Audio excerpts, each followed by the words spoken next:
PHL Season 2 is upon us, and with it comes a brand new format designed to be in step with the format of the official DreamHack Major. In this format, Cash Out and Final Round will both be used throughout the entire season, with the most important matches being reserved for 3v3 Final Round in true finals fashion. The regular season plays out over 3 weeks, with playdays on both Wednesdays and Saturday. But this time around, the days go hand in hand. Wednesday playdays will play out like the normal playdays from past seasons, with shuffled groups each week playing 5 cash-out matches and earning points based on placement and kills. But these points will work to sort teams into groups for Saturday. The best 4 teams from Wednesday will be in Group A, the second 4 teams in Group B, with the bottom 4 teams in Group C. This is where the majority of points will be earned. The groups will play a single match of cash out. Then, the top 2 play a final round best of 3 for first and second. Bottom 2 playing for third and fourth. The top 2 from Group B play for 5th and 6th, etc. down the line. At the end of league play, the top 8 teams will qualify for their regional championships. Unlike previous seasons, there will be no inter-regional competition. We'll save that for the major. Now let's talk about the championships. Spots 1 through 6 will be locked for champs, but 7th through 10th place will compete in a last chance play-in. The championships are going to be using the same format from day 2 of the major, with 2 stages. Stage 1 will be a series of cash-out matches with final round 3v3 matches to eliminate 4 teams, leaving the top 4. Stage 2 will use the match point system, also known as the heat system used in the major. 4 teams will play cash-out, with the top 2 teams progressing into 2 final round matches, teams earning a point for every final round win. A winner will be crowned when a team reaches 5 final round wins. Welcome to PHL Season 2. We hope you enjoy the ride.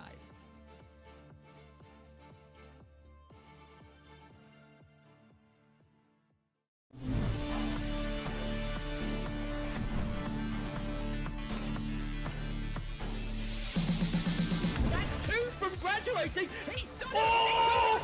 He's finding success in the middle of this furball. Absolute calamity from this. The winch is going to stall it, and he's done it! He's done it! Unbelievable from OG. Carries the team. How has Carnifex gone away with that? He even gets the second.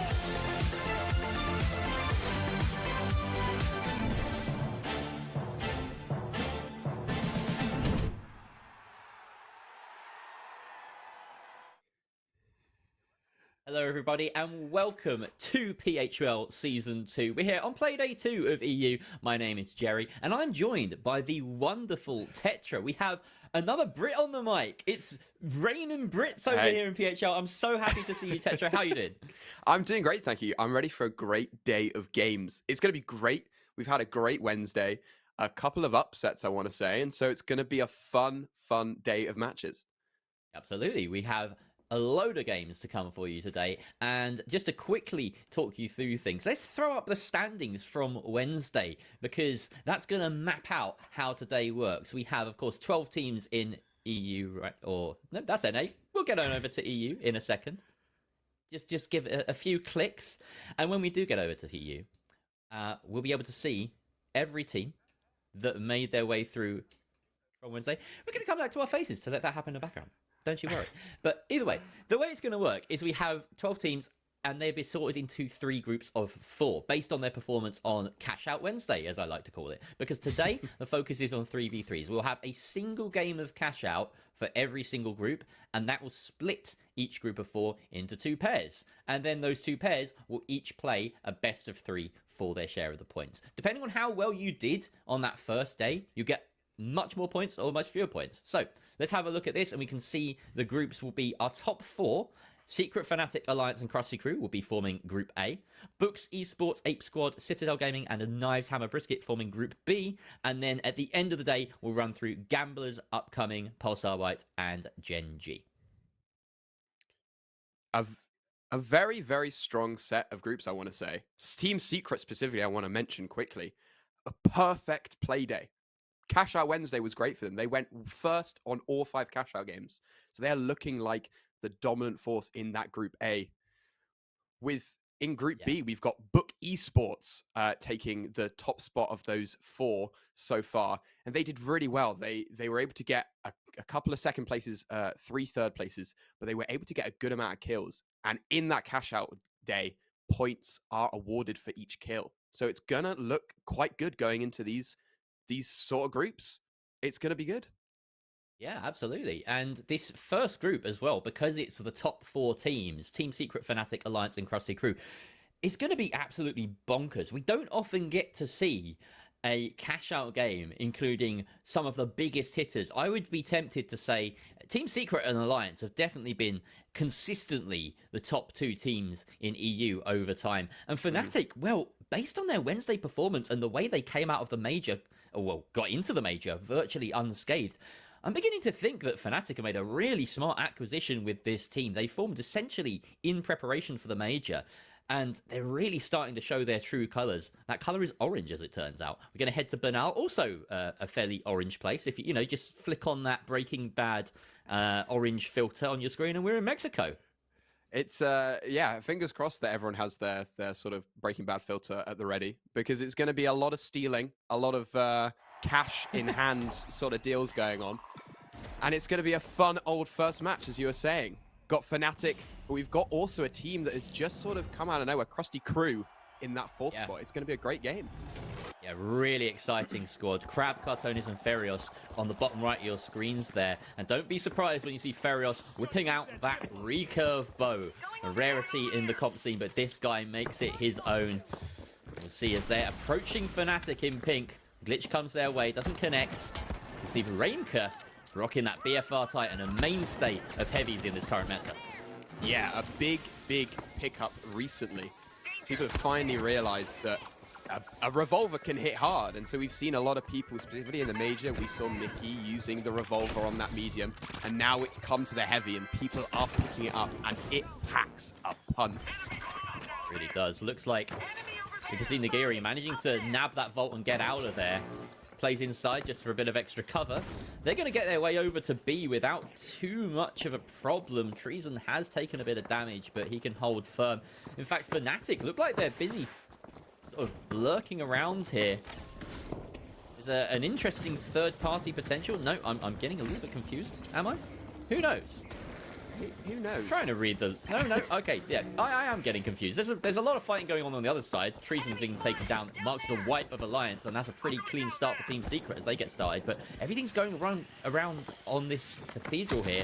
This is a nice climb up by Crab, but he's not met with his team. He's met with the entire enemy team. No support from Ferios and Cartonis, unfortunately, and this is an easy cleanup now. We're watching from Nagiri as he closes down. That's another kill there.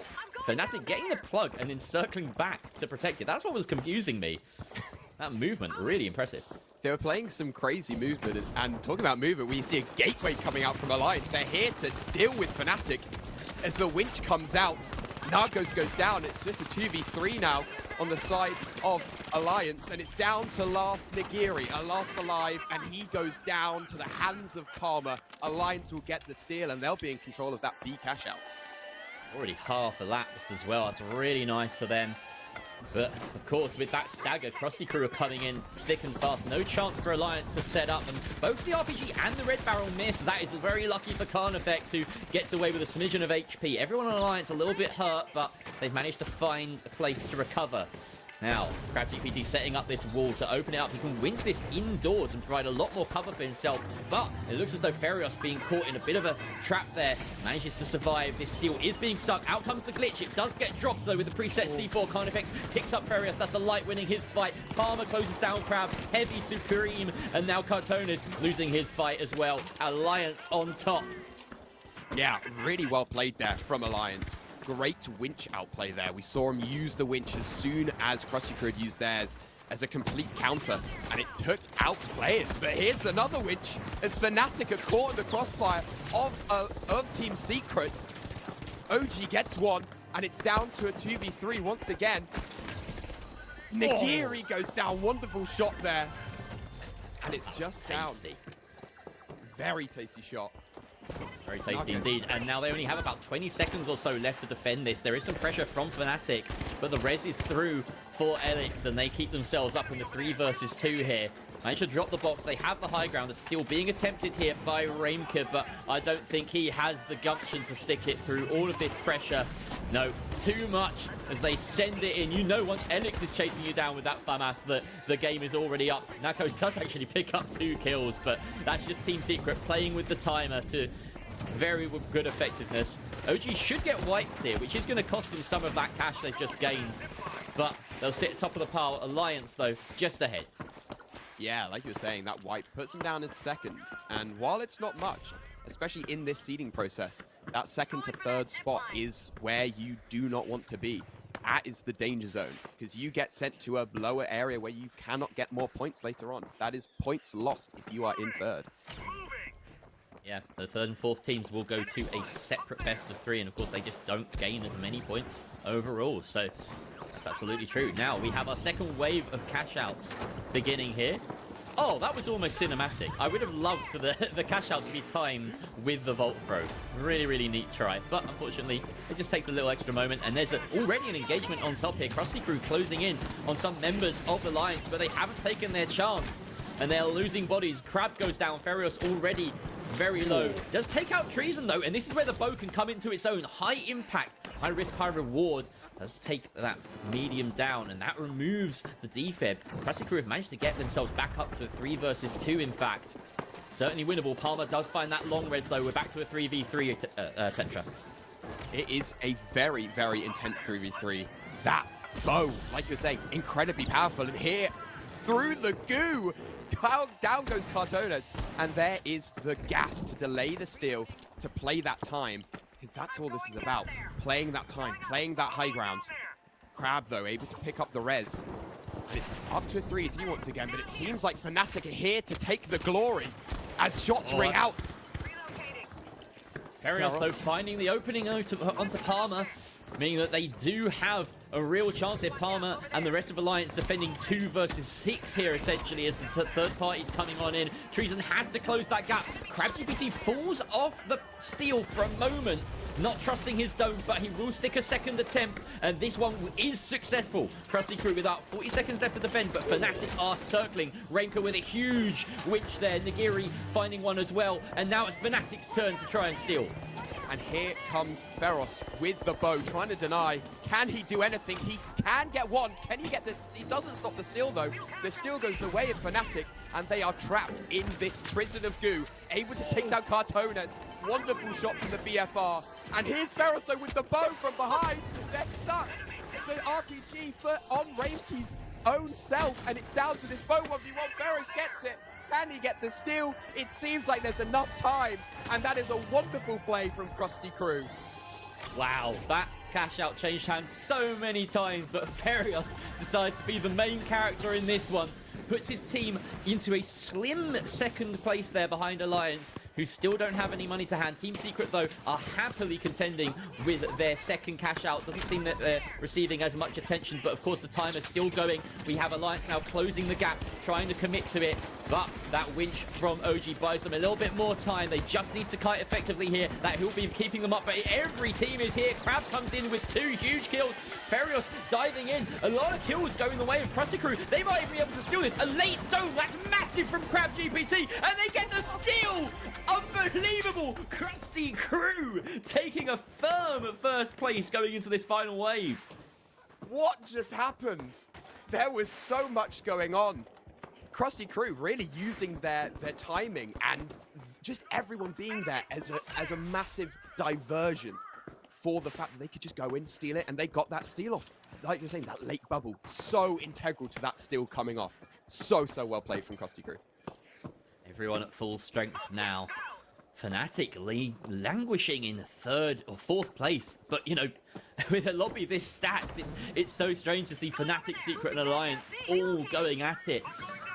And not a single one of them has a handle on this game. It's Krusty Crew that have come as the triple giant killers. If they can hold firm in this first place position, they will have the lion's share of the points on offer today. Alliance, though, getting that plug. No, this is, in fact, Fnatic getting the plug. Alliance were waiting for them, but the PFR from Rainker is more than a match for Palmer, who gets instantly brought back up. The 3 versus 3 can ensue down here. OG close by on the other vault. They're going to try and split this, because, of course, doesn't want to go for that double. They want to be in control of the game. It's going to be risky, though, of course, because they are in 3rd. Lots of kills going back and forth. In fact, Team Secret, the only team currently all up. Krusty Crew having been eliminated. They don't want this to be split, but they don't have any say in it, and it will be split. Yeah, a very, very poorly timed wipe there from Krusty Crew. A point where they need to be in control. They need to have control of those cash boxes, so they can deny a cash out. Unfortunately, it's not gone their way. Team Secret have plugged in A in time. And that means that... Secret have spawned for B, though. Oh, they have. This is an opportunity for trying to take out Fnatic and grab that cash. Despite their heroics in that second wave, this split objective means they really are forced into trying to take something, and they've got about a minute to do so here. Less than that, in fact. 45 seconds left on the timer for the entire game to try and take Fnatic's box down here. They have to find a kill. Cartonis Smith's one. Ferios with the finisher onto Rainker. Absolutely massive, but he is very low on HP himself. They need to try and deny that res, but they're going for an early steal while they're a man up. Great goo. Incredible second goo as well. The steals from Krusty Crew have been second to none. Fnatic are back up in the fight, but can they reclaim it? On the other side of things, Team Secret have managed to find a few kills. Alliance is still up as well. It's all going to come down to these final few moments. Nigiri taking out Crab. Only Ferios left. He has to deny the triple steal, and that's a kill. Unfortunately, Krusty Crew, they couldn't stick the landing. The steal back is there from Fnatic. Alliance have managed to wipe Team Secret on the other side as well, and they get the steal. It's Alliance and Fnatic that steal both boxes at the death and get the first and second place finishes. Completely unexpected, I think, going into this, that we thought Team Secret would be the bottom of the 4 teams. Unfortunately, that's where they fell. So they will be going with Krusty Crew into that bottom BO3. But what a match. I mean, so much happened in that 9 minutes that you'd I want it again. I want it all over again. Oh my gosh. Wow. And you've got to feel for Krusty Crew, because they really hit their limit there. That was an incredible display from start to finish by the underdogs. And they just fell short. Just barely fell short at the end. Incredible from Nigiri as well, on a game that, you know, there's so much going on, like you said. Manages to drop 11 kills and book his team, Fnatic, that first place finish in the cash out of Titans. Like, a really challenging cash out game. We're talking about Fnatic as the kind of newcomers to the scene. They've picked up a team that have not been signed this whole time, pretty much. They formed for the closed qualifiers, or for the Grand Major, essentially. And like I said, they've made a really, really good choice here, because look at how they stack up against some incredible players in a cash out. They've topped it, and they could potentially book themselves more points in the upcoming best of 3 against Alliance. Yeah, such a strong performance. And going into this as well, this is a best of 3, so we're back on that 3v3 format. So it will be coming down to it. And like you were saying before, Fnatic played not Alliance, but Team Secret in the closed qualifiers and won. So Fnatic, really, their favorite area is that 3v3 game mode. And so going head-to-head against Alliance, I think Fnatic might take just a bit of an advantage there. And hopefully we'll see Fnatic come through with a win. It's a really challenging one. Honestly, I feel like we've witnessed a couple of times now Team Secret's kryptonite. And it's Fnatic. You know, they lost against Fnatic in the very first cash out that they played in the closed qualifiers, who condemned them to that really long stretch, the 10-hour stints that I remember very well. It was really tiring for me, and I'm sure it was as tiring for Ardy coaching them by my side, and for all the players that had to stay up real late to make sure that they finally booked their spot in the major. But yeah, Fnatic, again, being their undoing in a cash out. This time indirectly. It was Alliance that took them on the far side of the map. But still, you know, Secret, you expect them to win these, and they're struggling in those cash out situations, it feels like. But Fnatic, Alliance consistently coming out on top in cash outs, it feels like. Even though Secret on Wednesday had a flawless day, they've lost one that maybe matters a little bit more to them. Yeah, definitely. I mean, now is the time in where you need to play as the best you can.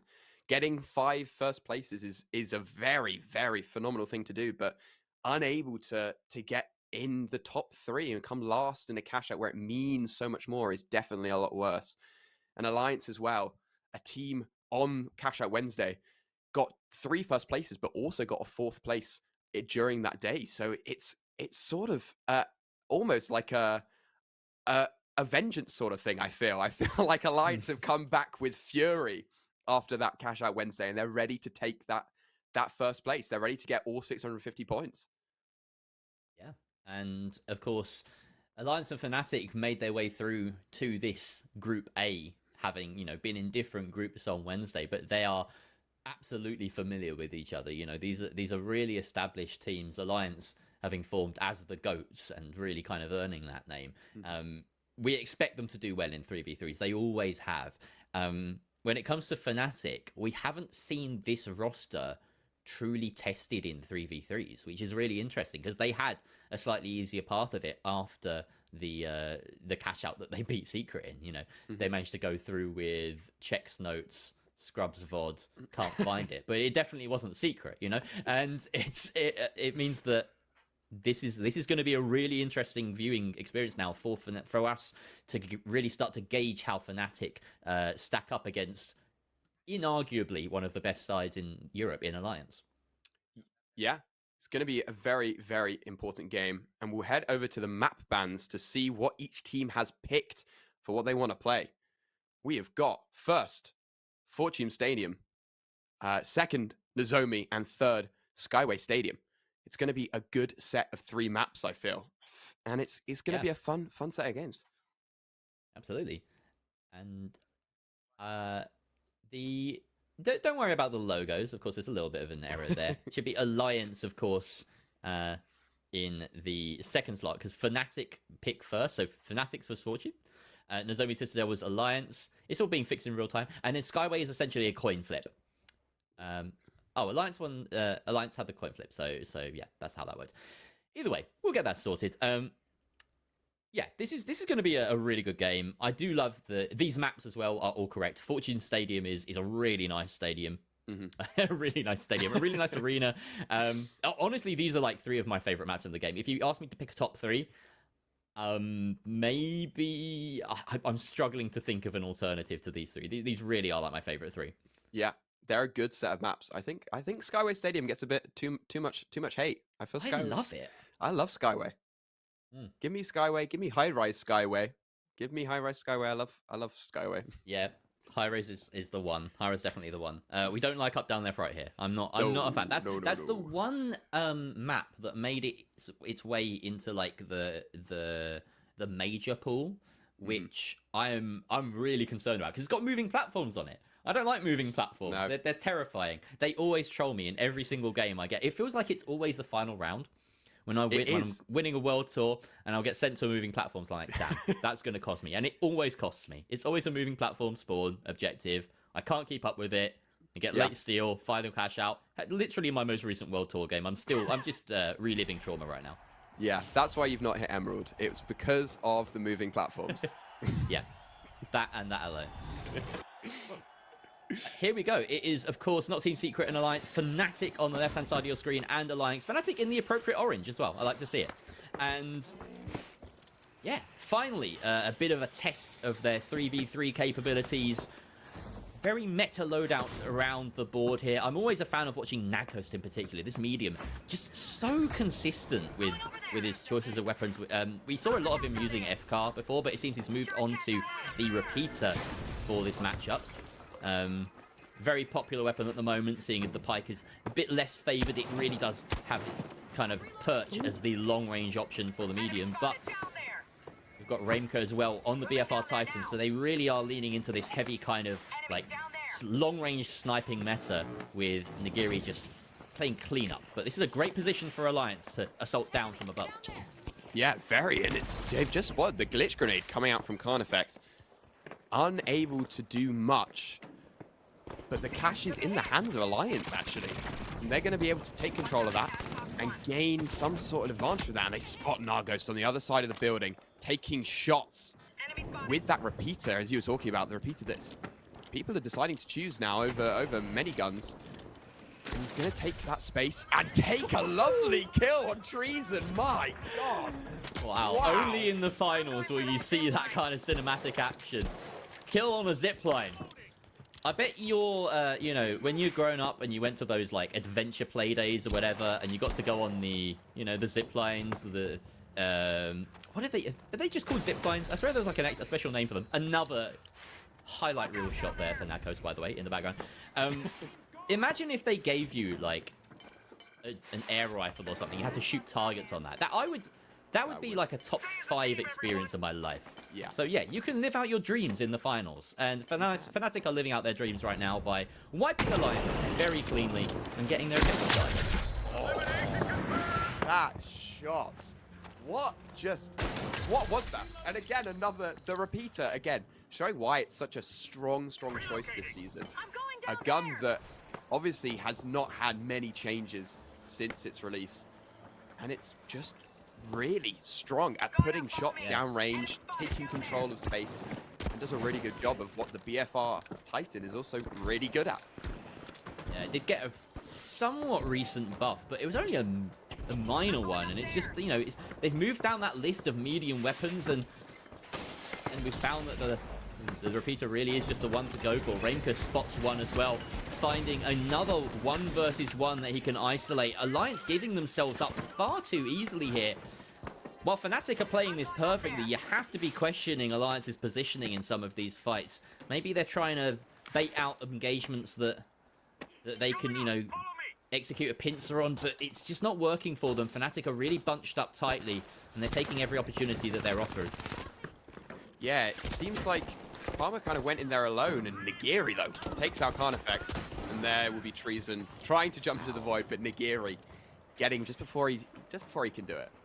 This is just a toothless performance from Alliance. So I almost feel like they're not giving us what we've paid for. I mean, we haven't paid for anything, but you would want a refund on your ticket if you had, because this is not entertaining. Come on.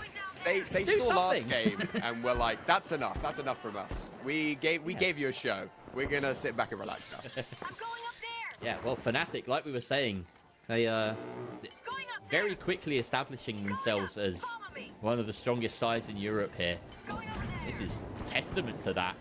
Got a great little position here. Look at just the overall positioning here from Fnatic. They've won this fight before it even started. Out in the open, they've got the crossfires. Nigiri finds the opening pick on the trees, and Palmer taking down yet again. Not a single kill going the way of Alliance in this first objective. 3 team fights perfectly won by Fnatic. Wow, what a start. Yeah, and here it is. That crossfire you were talking about. So strong. Like you were saying, they've just won that. There is no way that Alliance can do anything but just give up. They are in such a weak position going to that cash out and just unable to do anything.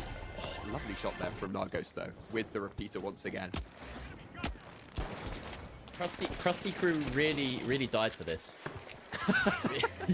You know, if you're interested in how Krusty Crew are doing, however, there is the Finals Italia stream, which is covering all of our alternative best of 3s that won't be covered in the stream. So they are playing Team Secret right over there. Open up a new tab, go show some support to our Italian brethren. I know I'm going to be checking out that stream after this is done and catching up on all of the best of 3s I've missed, because yeah, that'll be a good one. But don't worry, maybe this one's just taking a little bit of time to get going. Alliance starting to climb that staircase. We almost saw a nasty winch come out from Rainker there, but didn't quite connect. The FR Titan has got its spot though, and it demolishes Palmer. Fnatic once again continuing their flawless run. Treason has rezzed up Palmer. That's just another opportunity for a kill, if you ask me. It definitely is, especially with that defib coming out in such a exposed angle. Definitely could have taken advantage of that. Oh, they know. Oh, they know. Nargo's trying to go away. Oh my gosh! Goes for one. Away with that. Nigiri though gets one and is also on the run. Unfortunately goes down, but Rainker able to trade. The slow res coming from Treason, and it's down to a 2v2 with the slow res as well. They're all trying to. We're back up to a 3v3 as soon as this res is over. That was a kill though for Alliance. They are off the mark, juicing themselves up as we see a quick engage coming out from Fnatic. A huge glitch grenade though out from Carnifex, and Fnatic may have gotten ahead of themselves here. 3 versus 2 now, and the damage is flowing. The H+ Infuser is doing some heavy lifting in between bursts of maximum damage from Carnifex. Fnatic getting a bit too big for their boots there, perhaps. And Alliance finally get a team fight going their way. They finally did something. And it took them a cash out and a half, but they were able to do something. That glitch grenade, so key to stopping that fight and stopping Fnatic in the dust. And that H+ Infuser as well, really good at keeping up teammates during that fight. Very, very strong fight there. And it seems like we're back from the replay, and instantly it seems like another team fight might be breaking out here. This Treason goes down to low control. This is some great control being exerted by Alliance. They managed to trap Fnatic in this horrible spawn. The drawbridge is up. The moat is, well, made of lava. And I don't think that they're going to have a chance here. About 30 seconds left. Treason's decided to kite back to the point, leaving Palmer just a time waste here in Sector 5, which is a smart move by Alliance. They don't mind losing this team fight as long as it means they can keep that timer down. Reimka having to engage by himself, and Nagiri reduced to trying to take pot shots from range. Palmer, what was that? An RPG out of midair? How has he done it? Reimka hits 2 huge BFR shots, though, in a 1 versus 2, and he might have given himself a chance to steal. That's the game! Fnatic have done it! Reimka with an unbelievable 1 versus 2 on the point, out of nowhere. What is going on today? What? How have we got 2 great... It is a BO3, but the cash out before was so intense, and then that steal from Reimka. What a steal! And the mid-air RPG, those last 10 seconds of that match felt like a fever dream. I have no idea what I just watched. The heavies just decided to become main characters. The RPG in midair was like a godlike moment, and Reimka decides, no, you know what, off screen I'm gonna get a 2-piece and win the game. Like that's hilarious. Also, there's a really nice kind of symmetry between Carnifex and Reimka's numbers. Look, the tags after their names, right? Look at 0011 and 9909. They're really lucky to have got given those tags. Like, yeah, I don't know why my brain is just honed in on that in particular, but my brain was like, do they add up to 1,000, 10,000 or something? Maybe? No, not quite. I feel like they do. Yeah, I think it's 9920. No, it was close. It was real close. It was close. I gotta see that ending again. That was mental. That plays, I think, so far just on replay in my head now. For the last minute, that's all I can think of is just Reimka at that still. It was like the only thing worth rewatching, to be fair, because Fnatic dominated that with ease up until that moment. That first cash out, like we said, not a single death on their end.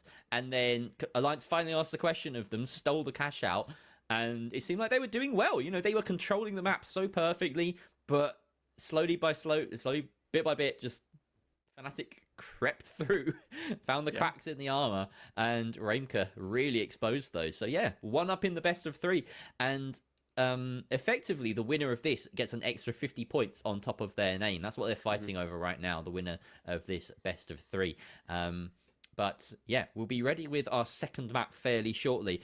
Of course, going to Nozomi Citadel, a very different map. I feel as though this map illustration points out perfectly, and these are new for this season on PHL, so thank you very much to the lovely production team who managed to put these together. But that eastern side of the map really does feel like, you know, one of those points, similar to Hospital on Seoul, similar to Sector 6 on Fortune Stadium we just witnessed, where you can hold off a team, and if there's an objective over there, you're gonna prioritize getting the vault into it. It looks as though objective B is in exactly that spot, so whoever wins this vault, expect it to head over there. Yeah, it's such a tough location to push from, and especially with the new change of, I believe Embark have removed a couple of zip lines on the map and replaced them with a jump pad. So even that does make it a bit easier, doesn't it? Makes it a bit easier.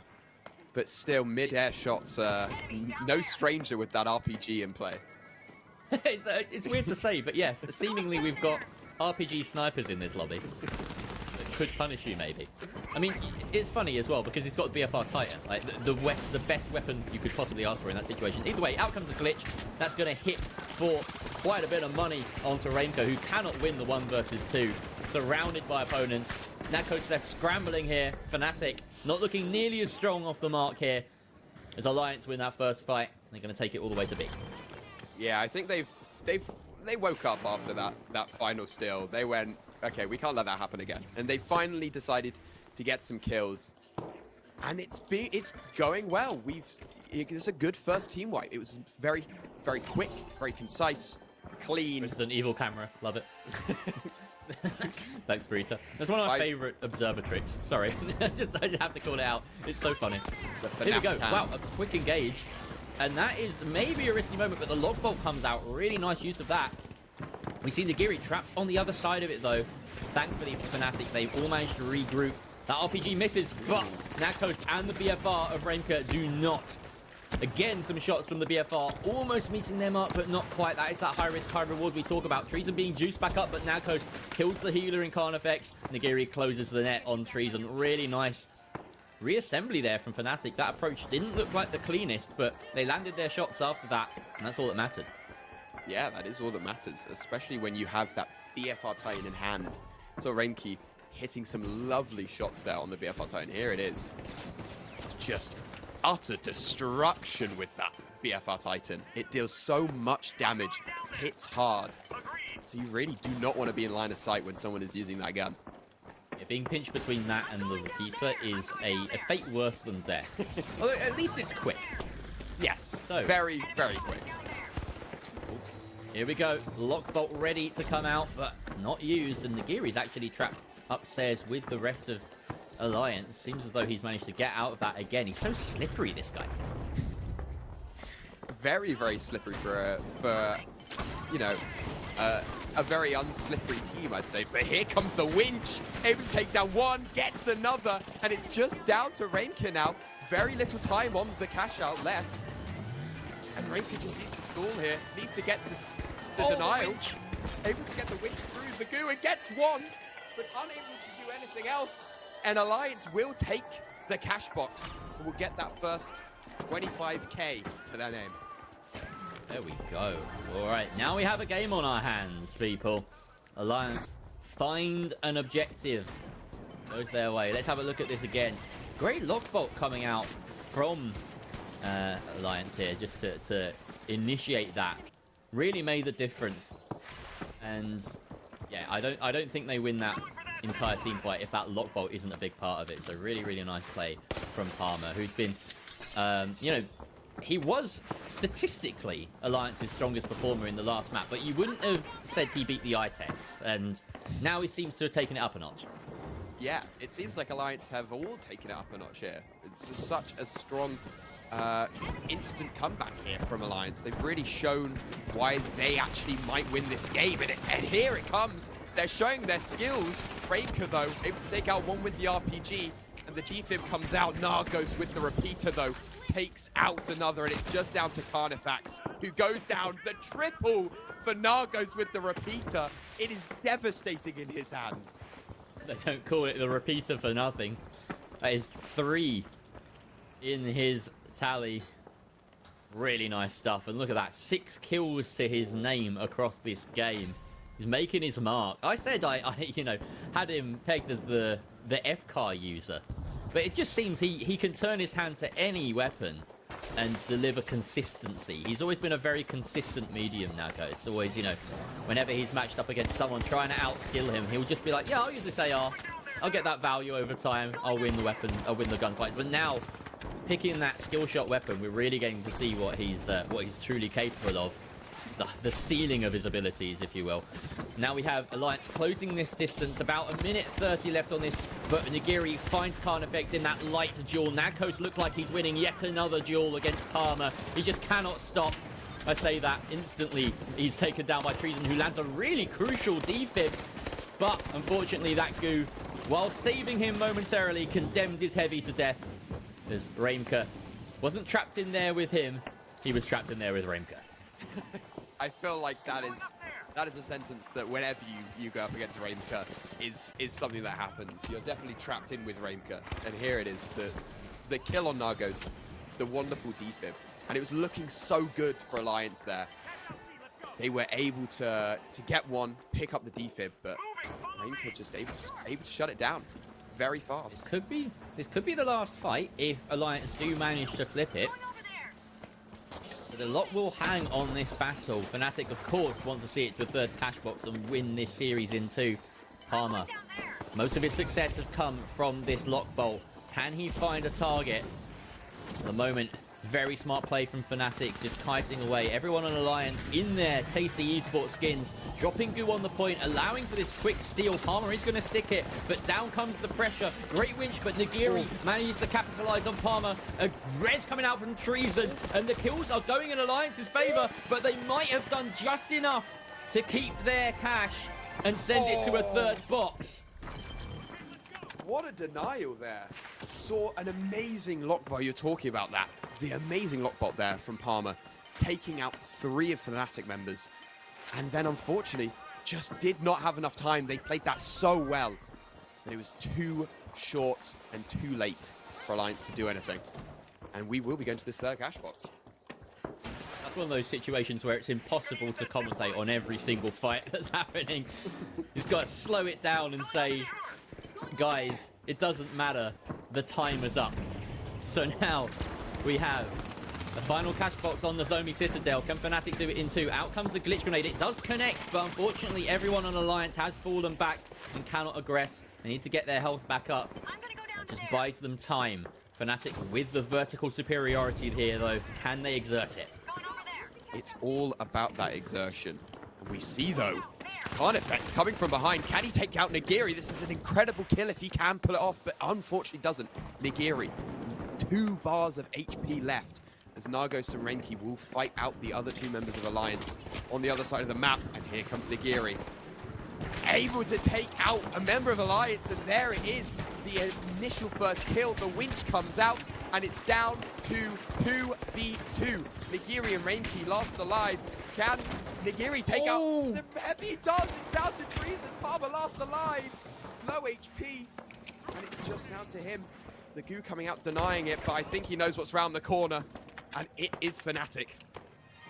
Doesn't have the DMAT either. Every medium's hopping over to these heal beams. In these situations, you really miss that movement, but he has managed to buy himself enough space with the goo and some smart positioning to keep his team up and alive. That was all just to fight over a tap on the vault, by the way. Fnatic have won it, but Alliance will have a second chance to close it. Graemke had some Palmer had some costly misses there with the SA-12 in his fight against Nagiri. He won't want to repeat that mistake again. 3 being moved, here we go, but underneath our Alliance, and I don't think they realize how close Palmer is. So close, and that lock bolt locking them in place, able to shoot like fish in the barrel, and Graemke goes down. Palmer takes him out, and it's just down to Nagiri as he goes down to Carnifex. Carnifex with 2 in that fight, and now the box is in possession of Alliance, and this could be it. Could be. Well, they're going to go plug. I mean, that was a really nice trap set up by Alliance. Great positioning by Palmer. Draws the eyes down, and then everyone else can rain hell from above. Carney and Treason doing a lot of damage over the course of that fight, no doubt. Fnatic now chasing. For the first time in this series, having to try and come from behind to some extent. But of course, if they get this steal, then they've won it all. Already a map up after that incredible fortune display. Yeah, Maybe get 2 chances. Maybe get 2 chances at this, I say. Actually, the way they're taking this, it could just be the one. They'll have to find Alliance quickly. Yeah, they definitely will. Especially with that respawn timer. This could lead to just 1, but a lovely winch on that cash out leaves Alliance wondering, where is the cash out gone? They're going to have to pad up, and the pad comes out, and they've used also Fnatic's goo pad combo to get enough height to push onto Fnatic. And Treason takes out Nargos, takes out Nagiri, and it's down to just Rainker, who was soloed out from the team fight. Unable to do much, it seems. The glitch comes out. He's trying to just die, and they're not going to let it happen. Throwing gas away, unable. And there's the witch out of the gas. He's being queued off. There's not much Rainker can do. This is payback from the qualifiers as Rainker goes finally down, and that is a 20-second respawn now. And that probably won't mean Fnatic have enough time to take this. No, that stall genuinely could have won them the game there. Excellent macro play, and just one of the most heartbreaking ways to lose a map for Fnatic. I really don't think they do have time. You spotted it, this preset goo pad that's just lingering there. Really benefiting Alliance on their defense. And now, yeah, we have about, what, 15 seconds? Oh, and that's just the dagger to the heart. rubbing salt in the wounds of Fnatic there. Alliance, really nice. Pinning Fnatic in place and saying, Nozomi Citadel is ours. You'll have to take us to map 3. Yeah, a really, really strong map too coming out from Alliance. We saw right at the end, Rainka being schooled out for death. That happened as well in the open qualifiers for PHL. Rainka did a similar thing to QDL. So I feel like Alliance, I feel like that's revenge. I feel like that was payback for what happened. Well, Palmer with 10 assists. Interesting. You don't see the heavy with 10 assists very often, but clearly that was probably to do with the fact that Carney and Treason, particularly Treason, bunched up around his heavy to pick off whoever got winched there. And yeah, you can see it with the kills being really heavily in favor of Alliance in that one. They have turned it up a notch for this map, thankfully. It took them a while to get going on Fortune Stadium. And yeah, going to the final map, which is Skyway. I absolutely love Skyway, as we've both been saying. It's difficult to pick a favorite, honestly. You know, you back Alliance in any best of 3. You know that on their day they can win against any team. But we've also seen that Fnatic definitely have what what it takes to beat them. And they also finished first in the cash out, which is a nice little bonus for their kind of to put on their badge. I think we actually have a bit of a correction, and that last map was not Skyway. I didn't quite catch what that was, Burrito. You can just let me know again. Cis Horizon is going to be the final map. So, maybe a top 5 map for me. Skyway would be higher. Boo. I would have picked Skyway. Come on. We've not got it, unfortunately. That's... Yeah. Skyway lovers out there, we're here for you if you want to cry on our shoulder. It's okay. We're here for you. All right. So, I've run out of things to say. There's just only so much that you can talk about how good these teams are. But maybe we can talk a little bit about the repeater, because that really has come to the fore, and it's no longer a kind of niche pick. It feels like for mediums. These are the 2 arguably best teams in Europe right now, as of this moment, because they're winning this game, which was made by the best teams in Europe. Like, there's a real claim to that. And they're both on repeater. It's a really, really powerful option. Paired alongside that Titan as well, we're seeing a kind of very snipe-heavy meta, which is interesting and really punishing if you get caught out of position by that winch. It feels almost worse than the sledge-heavy meta at sometimes, where you got winched and you know you're dead. If you're in that room with a BFR Titan and a CBO1 repeater, you know you're pretty much gone. Yeah. And it's really interesting that just as of now, people are starting to pick up weapons and check it out. And I want to say that's because of so many.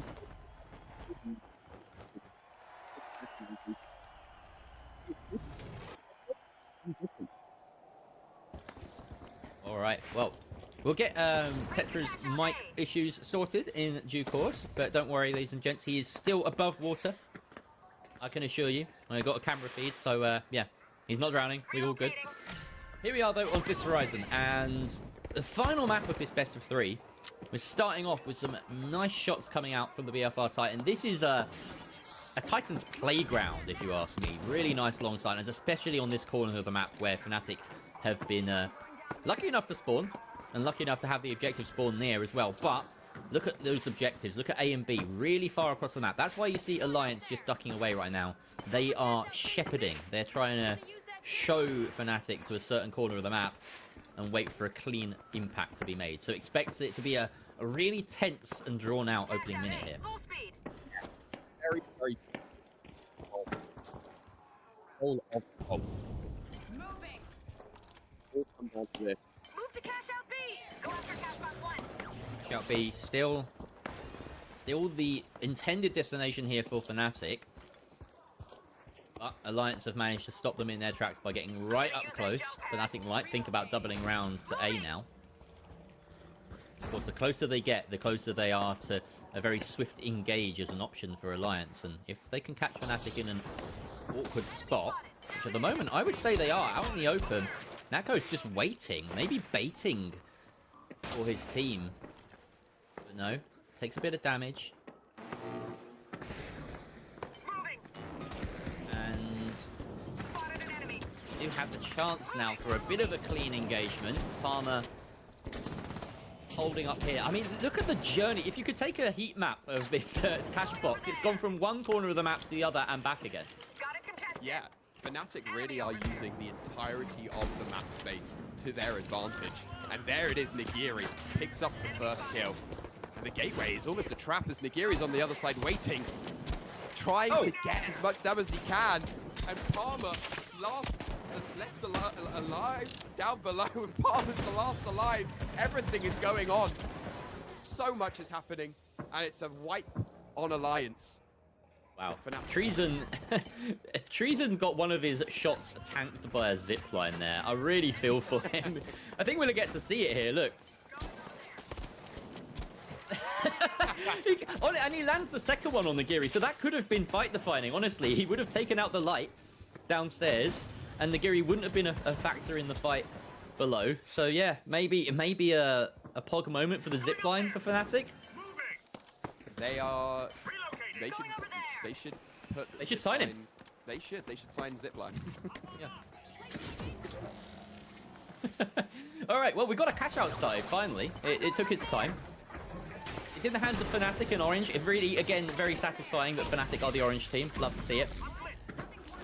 Palmer cannot chase down a light because he's a big freaking heavy, and unfortunately that is just the genetic lottery. It is definitely the genetic lottery. There you see the genetic lottery coming into play as Raimka just tanks shots, being that massive target. And they'll drop the cash out down a floor and winch it into a better position for themselves. Ready to steal it. They're going to try and take this high ground back and try and deny this cash out. The steal comes out, and Alliance are in control, it seems.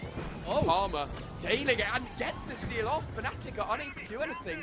Nargos, though, with the repeater, able to get one. Can they get these last two? They're in the same area. Raimka with a gas kill, and it's down to Treason. Fnatic still coming out once again, and it's all up to Treason. The steal goes the way of Fnatic, and it's now up to really anyone's game here. Caught between a rock and a hard place there, Treason, and I don't know if they can recover.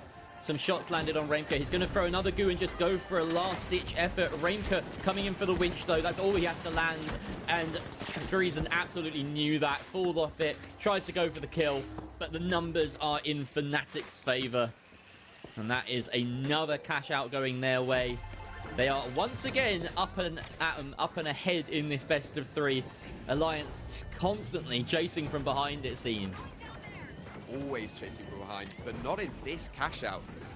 Fnatic coming from really a place where Alliance didn't suspect them. They completely rotated out of the building, took that high ground, and were able to take that cash out with severe just power.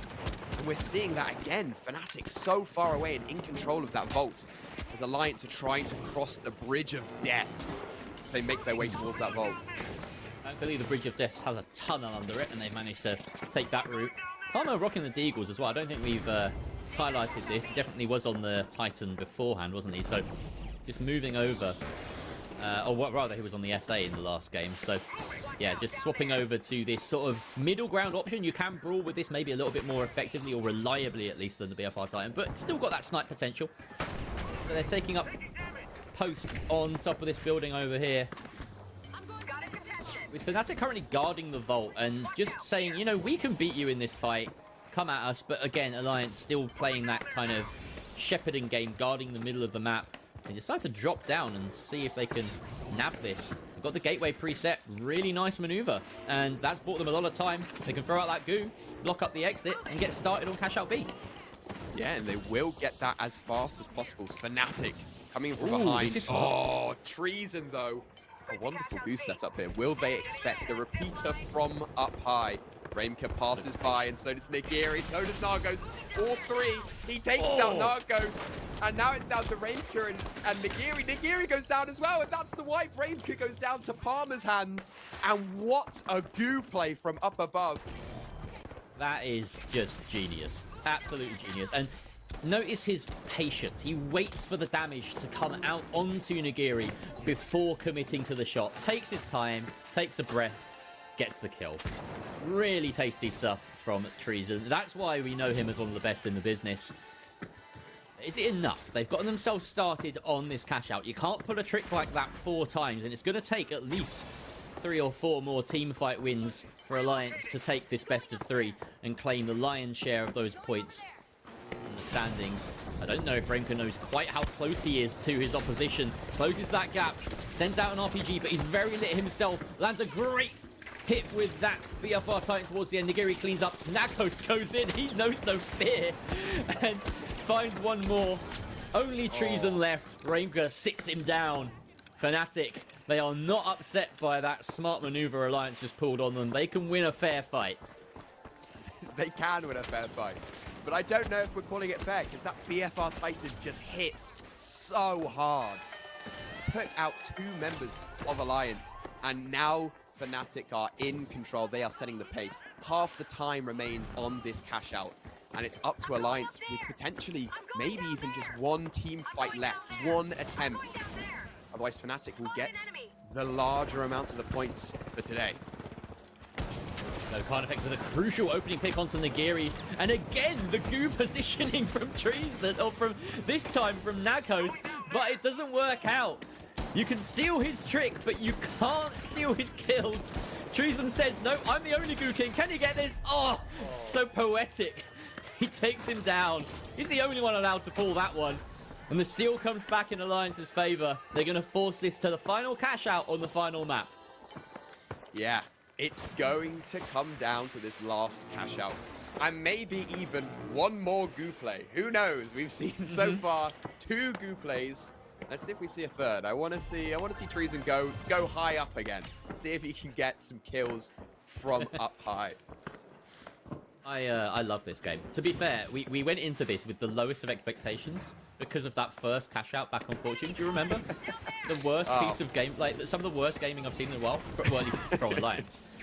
Just not entertaining in the slightest. And now here we are, edge of our seat stuff for the final cash out here. Cash out C being guarded very directly by Alliance. They do not want the plug right here because cash out 3 is very near, or rather Vault 3 is very nearby. Remka has an opportunity to just dive straight on the team. Everyone on Alliance though bunched up. They're not going to get caught out by a single heavy. Now comes the glitch, really nicely landed. Alliance having to retreat into this office room, go down a floor. Oh, but have they left Palmer behind? No, he just about makes it out. I thought he wasn't going to make it there. That seemed very close to call on that vault there. But here it is, the fight of the floors, and it seems like Fnatic are dropping, ready to pounce, and the winch does not work. The gateway to come out and rotate out Alliance, and it's down just to Fnatic to play this high ground, and they play it well. Nigiri deals some damage, but gets some more back. The repeater, though, that repeater ringing out, dealing so much damage to Palmer. And again, we're fighting over a tap, and there it is. It's all really over the most minuscule things. Yeah, and that's it, because this is a game of fine margins, and you really don't want to give your opponents any sort of edge here. Alliance completely penned back in the corner of the map here. They don't know how much freedom they have, and it isn't much. See Nakos just protecting his heavy, making sure they're calling out the audio. They know that the team is above them. No DMAT to dig them out of this hole, though. They have to bail. Yeah, that DMAT really showing why if you're taking a healing beam, you are stuck for movement options. The DMAT is so important in kiting out of areas like this. And that might be the detriment, as I don't think they realize that Palmer is so close to them. No, specifically Nigiri, and they're right above, but taking so much damage is Palmer, and he goes down to Remka's BFR. Oh, wonderful shots. And with Treason on the other so side far away as well, he cannot get back into a position to get the res on his heavy. And they close him down. Gorgeous RPG and repeater combo. It has to be said that the focus fire on Fnatic is just incredible. It feels like whenever Remka lands some damage on someone, Nakos is there to follow up, or vice versa. They are always shooting the same targets, no matter who it is. And Alliance just don't stand a chance when they're targeted like that. They don't really know that they're in danger until they're dead, because those weapons can just delete you so quickly. They really can. It is literally just even we've just had word that Team Secret have beaten Krusty Crew, unfortunately. Krusty Crew, first place for so long in that original cash out. Unable to put up numbers, but will still take home a good amount of points for this week's Playdays. Relocating. The Alliance still just working their way underneath. This is one of those situations where you just know it's probably only going to be the one fight on D, because Alliance are really taking their time here. They don't want to get anything wrong, and sometimes that can be your undoing, but maybe the patience will pay off. Out comes the dome, and the Carnifex overshoots the mark, but Treason makes up for it with the opening kill, and some great spray downs. A cleanup job coming out from Carnifex as Palmer unleashes hell with that deagle. They're not going to let Rainker die. They're going to do the same trick again, stalling the timer, making sure he cannot find any route out of this hellish oblivion he finds himself in. He can't find any. He's found the C4 finally, but look at the timer.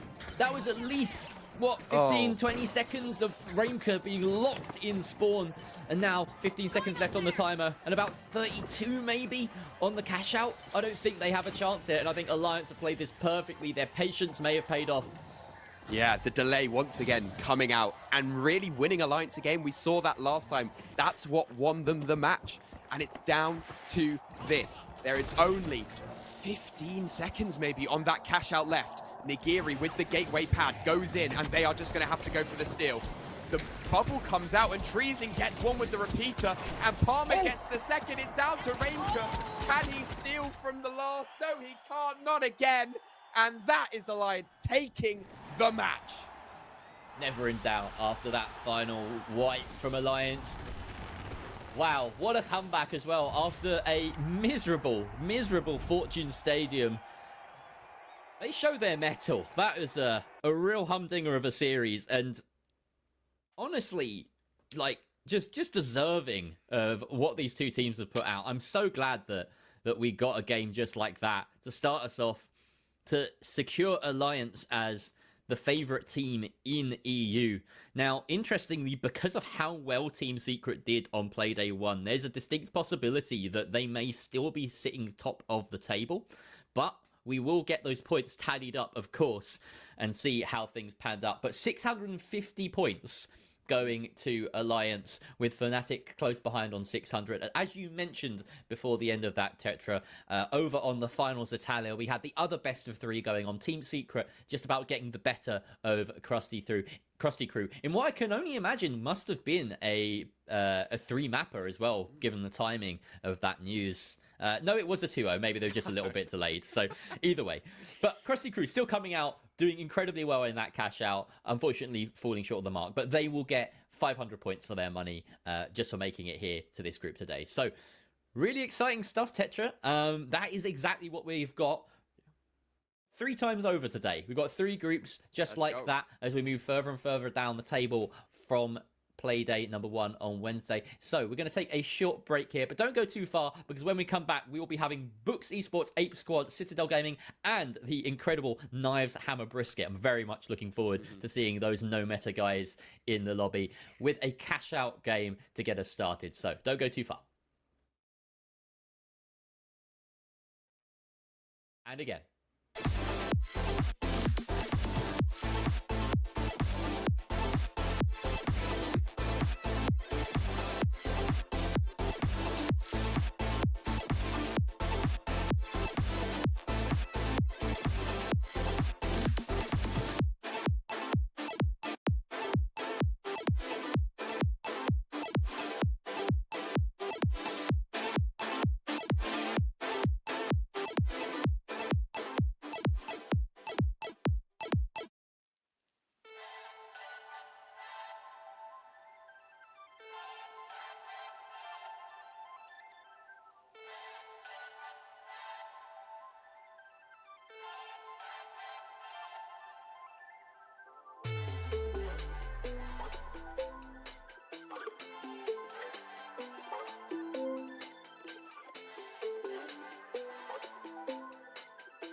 Hello, everybody, and welcome back to PHL Season 2. We're on Group B now with the middle of the pack teams. We've got 4 performers from Wednesday's games out here, slugging out in a game of cash out before churning their way through to some best of 3s. I'm Jerry the Music Man. I'm joined here once again by Tetra to my, I always get this wrong, it's my left. Yeah, my left. Hi there, Tetra. You're over there. Cool. I'll try to imagine that. And yeah, we had a really good Group A, didn't we? It was a very, very strong Group A. I think there were a lot of, again, upsets in just this group. We saw Krusty Crew in the cash out take first place for such a long time and then unfortunately lose it. But Team Secret going last and beating out Krusty Crew in their best of 3. And then Fnatic unfortunately losing to Alliance in the final moments. Meaning right now it looks like Alliance will probably take first place over Fnatic in the point standing. And Team Secret will be lower down with their perfect Playday. Well, we'll get to take a look at those points in due course, but let's have a look at Group B right now to take you through the teams that are going to come up on our screen right now. Books Esports, Ape Squad, Citadel Gaming, and Knives Hammer Brisket. Some really impressive sides here. Ape Squad being possibly the most interesting among them, being the side that managed to qualify for the Grand Major at the expense of Books, rather interestingly, on the final game of the closed qualifiers. So definitely a heated rivalry brewing between those two sides. They also go into this potentially as favourites, but that doesn't mean that we should write off Citadel and Knives Hammer Brisket, particularly that latter side can be really difficult to deal with in a cash-out scenario as they run virtually no meta weapons, Tetra. No, yeah. Average man on Knives Hammer Brisket being the hammer of Knives Hammer Brisket. Kikawani being the knives of Knife Hammer Brisket, and then Brisket obviously being the brisket side of it. But a very, very strong team, and we saw them last week perform so well in the qualifiers. And Average Man had some amazing mid-air goo gun clips where he was able to goo gun someone mid-air and then right-click slam them with the sledge as well in mid-air. It honestly was the coolest thing I've ever seen. Yeah, he's just here farming clips, to be honest. I mean, I know Average Man as the guy who just turns up and trolls Fixie's customs every time. I've been victim to him a fair few times. He even goes in with ults to play under different names and continue to troll Fixie. It's honestly, he does it better than anyone. And we can see now, yep, Oscar as well. He just does it in every single stream he can. He gets in, tries to be the main character, and he won't not do that here. Manda, though, opens the floodgates here for Books, who take down a number of players on Ape Squad. Alone in Paris, the last one standing here as the medium on this team. Probably receiving some interesting coaching from the side, as of course we have Mauser, the coach, the stand-in, coming in as the heavy, the charge and slam heavy, no less. Yeah, for Ape Squad. So this should be an interesting game for them. We've tuned on over though to cash out one. Yeah, and we're seeing Nice Hammer Brisket finally getting into combat. We're seeing Average Man actually going down, but able to trade out Kikawani as well with those knives, like we were talking about, able to pick up another. And it's down to 1v1, Cat Lover versus Kikawani. Can he make this happen? Cat Lover, a great name, and hopefully loves also dealing damage to the enemy team as he's able to deal some lovely shots to Kikawani. Almost takes him down, but here comes the sledge, the goo in hand, the sledge in the secondary. And he won't chase them down, actually. And it's just, they're going to get the slow res. And Cat Lover will remain in control in this last alive situation. And all sorts of business is going on over the other side of the map. As you can tell in the kill feed, Mr. Red Fox finally taking out Mauser there. But it looks like Books Esports are losing that fight. Yeah, here we are, tuning on in, and they are defending Cash Out A as it stands, but there's a definite opportunity for Ape Squad to try and get the steal. That said, Books Esports have all coined back in and are able to maybe find that position. This is a really nice spot to defend from. The M11, not the ideal weapon for this, but it's enough to put off the approach. And of course, dealing damage into that dome from distance, it doesn't even work with a full mag.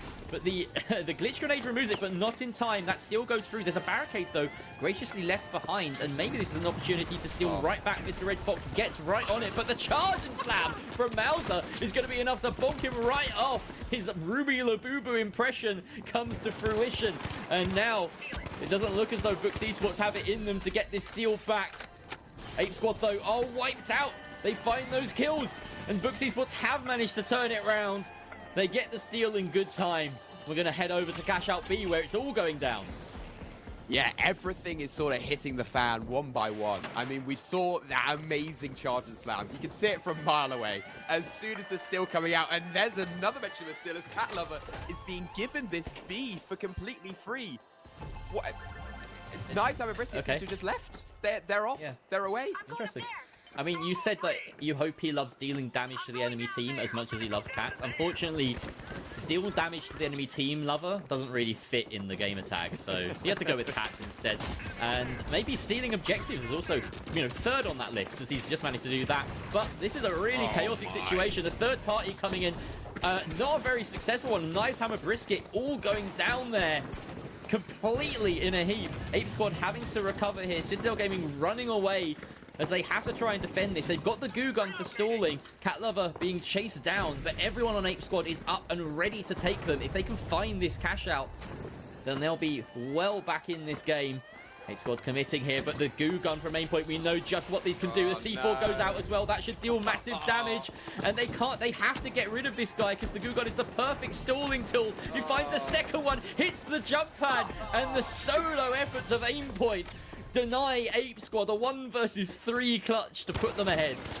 Aim point, you dirty, dirty man. That was well played from him. The amazing denial with that goo, showing why it's a very viable specialization on the side of heavy. And we've got every heavy spec apart from mesh. And hopefully Mauser shows us why Charger Slam is a very good specialization and isn't a joke at all. Manda, the only winch heavy in this entire lobby, left the last one standing as Knives, Hammer, Brisket are taking chunks out of... This is Books Esports that are left, of course. And Manda looks like he's managed to retreat. They're going to try and clear the C4 off the point with the knives. They do just that, and now they can initiate that steal. Manda just getting into a scrap there with Average Man, but of course the goo heavy can keep himself alive almost indefinitely. As I say that, Manda does find the kill. And now Kikawani getting his teammate up, try and go and third party on this. Books Esports have managed to retreat. They're at full strength with about a minute left to defend here. Yeah, it feels like Nice Hammer Brisket are completely allergic to cash outs. They kind of let a steal happen earlier for free, and then it felt like Ikawani could have definitely gotten that steal off, but unfortunately why didn't didn't. he? So it seems like Nice Hammer Brisket don't know how the finals works. You actually have to steal the money from other people to take control of the game.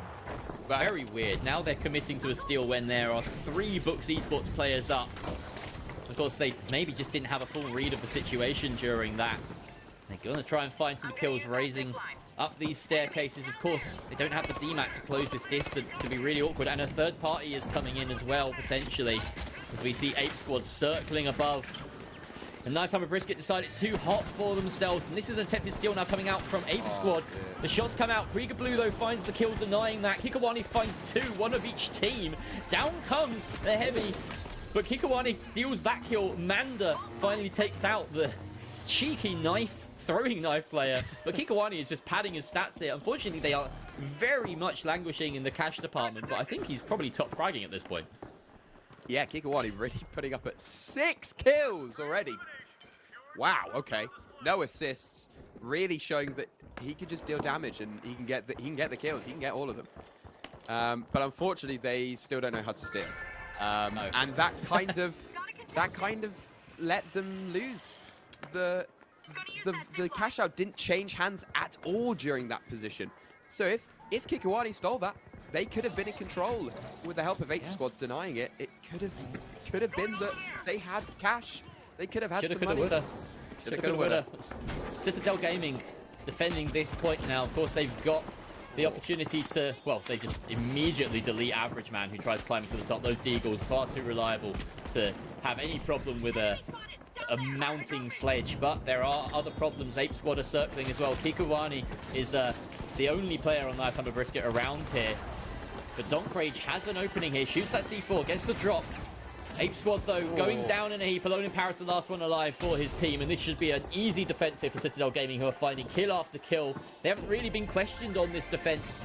That's a nice cash out, puts them in a firm second place. But as we all know, second place can be very dangerous. As this last vault begins to be activated, we already have a cash out in the hands of Books Esports. If that gets doubled, then any one of these teams in the top or in the bottom 3 could end up in that best of 3 alongside Books. Yeah, and you were talking about untouched cash outs. And right now, Books Esports are in a position where they have this is smart. This is very smart. They're queuing off. They're trying to deny this vault from being completely entered into that cash out. And maybe even plugging it themselves to get that cash to put them over the edge, potentially. I don't think they mind who plugs it, really. They've just got to make sure it gets doubled. And that is, of course, what the Gugon allows you to do. Just controls that macro so much better than anything. Now, interestingly, Books Esports have actually taken that cash out hostage, maybe drawing more teams away from it. I think they want to manipulate who comes through. The steal goes through from Ape Squad, and I think, honestly, for Books Esports, that's the worst case scenario. They should be targeting Ape Squad right now. Ape Squad finding kill after kill on their defense. Down goes Nice Hammer Brisket, almost as Kikawani just about survives. But this is Ape Squad's cash out to defend with 20 seconds left. Books Esports could steal. They would love for Citadel Gaming, the underdogs in this situation, Purple Team, to come through and get the steal from Pink. But they're so far away. It's just not happening. They're battling on the wrong side of the map here. 10 seconds left. In comes Nice Hammer Brisket, though. Maybe I wrote them off too soon. And Ape Squad come in to charge and defend. Incredible from the stand-in Mauser with the charge and slam. The hard count into the goo once again. It's like history repeats itself on this horizon. And Ape Squad book themselves a spot in that top 2. I actually think that Ape Squad didn't actually make the cutoff there. I think Book Esports and Citadel were top 2 at the end of it. I don't think it was enough even at the end of it. I think we're seeing Nice Hammer Brisket going to the bottom, as well as Ape Squad. Citadel and Book actually make it to the top. It wasn't enough, just by 5k. Oh wow! I wasn't reading properly. It wasn't even doubled up. I'm gonna need to tune into the stream and see what happened there. I completely fumbled that one. It was such a strong defense that you thought Wow, all the money has to be Yeah. on the line here. Yeah, exactly. They did so well, but Mm. apparently it just wasn't enough. Wow, Wasn't enough. that's gotta hurt. Wow. Well, Yeah. dramatic end, and yeah, it's a shame because you really want that Mauser play to be the reason that they go through, but no, they're going to be relegated to the other stream at the moment, up against it would have been Knives Hammer Brisket then in fourth place. So yeah, really close game, but yeah, that was really good though from Books Esports, just manipulating that final cash out to make sure that Citadel Gaming came through with them, and that is the best of 3 that we're now setting ourselves in for. So the map bans are going to take place, and we'll get things rolling when things are ready to roll. That's the way it works around here. But again, though, we're seeing some great plays from all those teams, specifically in that cash out. I mean, that goo play to deny the vault enter to make it a double up, even though it didn't get doubled up, it was very close to. And so a very strong play there from all teams. I think that was a very balanced lobby. And unfortunately, it just didn't go the way of Ape or Knives Hammer Brisket. No, well, Books Esports versus Citadel Gaming then. So Citadel Gaming are a relatively kind of new roster when it comes to pro hubs, when it comes to the pro scene. And you've got to say that, honestly, going into this with Aimpoint on the goo heavy, there's a potential upset story on the cards here, because Books Esports, right, they were so close to booking their spot in the major, really close, and Citadel Gaming, honestly, like, a lot of teams just don't have an answer to goo, basically, and Aimpoint could come into this best of 3 and just wreak havoc. So will we see maybe even like a Charging Slam counterpick from Manda that worked really well for certain teams in the open qualifiers when they were up against, or close qualifiers when they were up against this goo strategy? So when you have a goo heavy, you start to play around with the kind of rock paper scissors aspect of the finals. And yeah, I'm not going to predict that Mandel will switch it up, because I feel as though Brooks Esports are the kind of team that are just confident in their own play style, and they'll try and just assert winch superiority. But maybe if they lose a map, they'll consider it. Hey, we might see. Look, Mauser brought it out. We might see some charge. We might see some pyro. If we're lucky, we might even see a flame. Who knows? Who knows what is about to happen in the next couple of games? But that rock paper scissors goo, like you were talking about, such a strong aspect of the matches that we're about to see. It's such an important key factor to be able to deny that goo, deny any sort of creation and destruction that goo can bring. And so it's definitely going to all come down to that.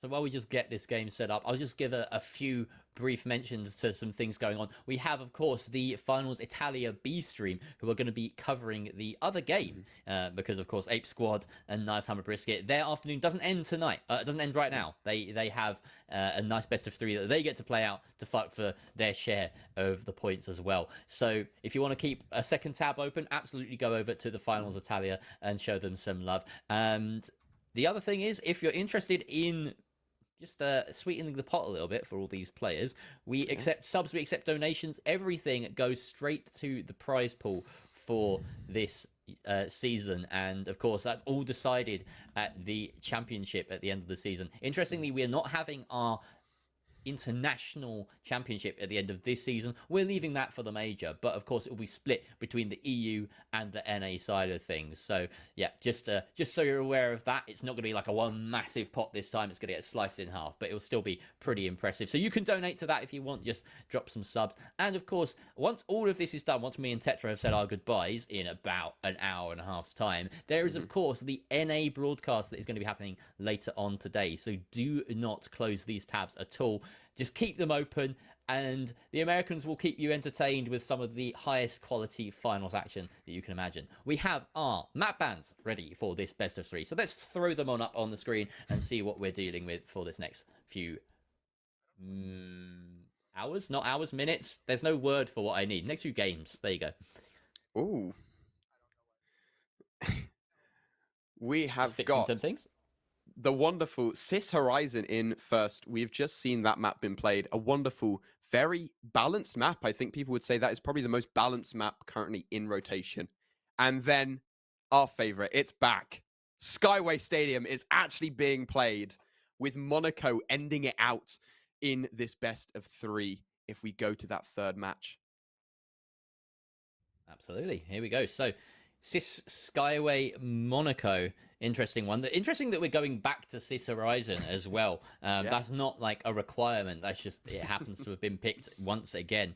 And yeah, I think we didn't get to see Skyway Stadium earlier. It was teased. So I'm looking forward to having Skyway in our rotation this time round.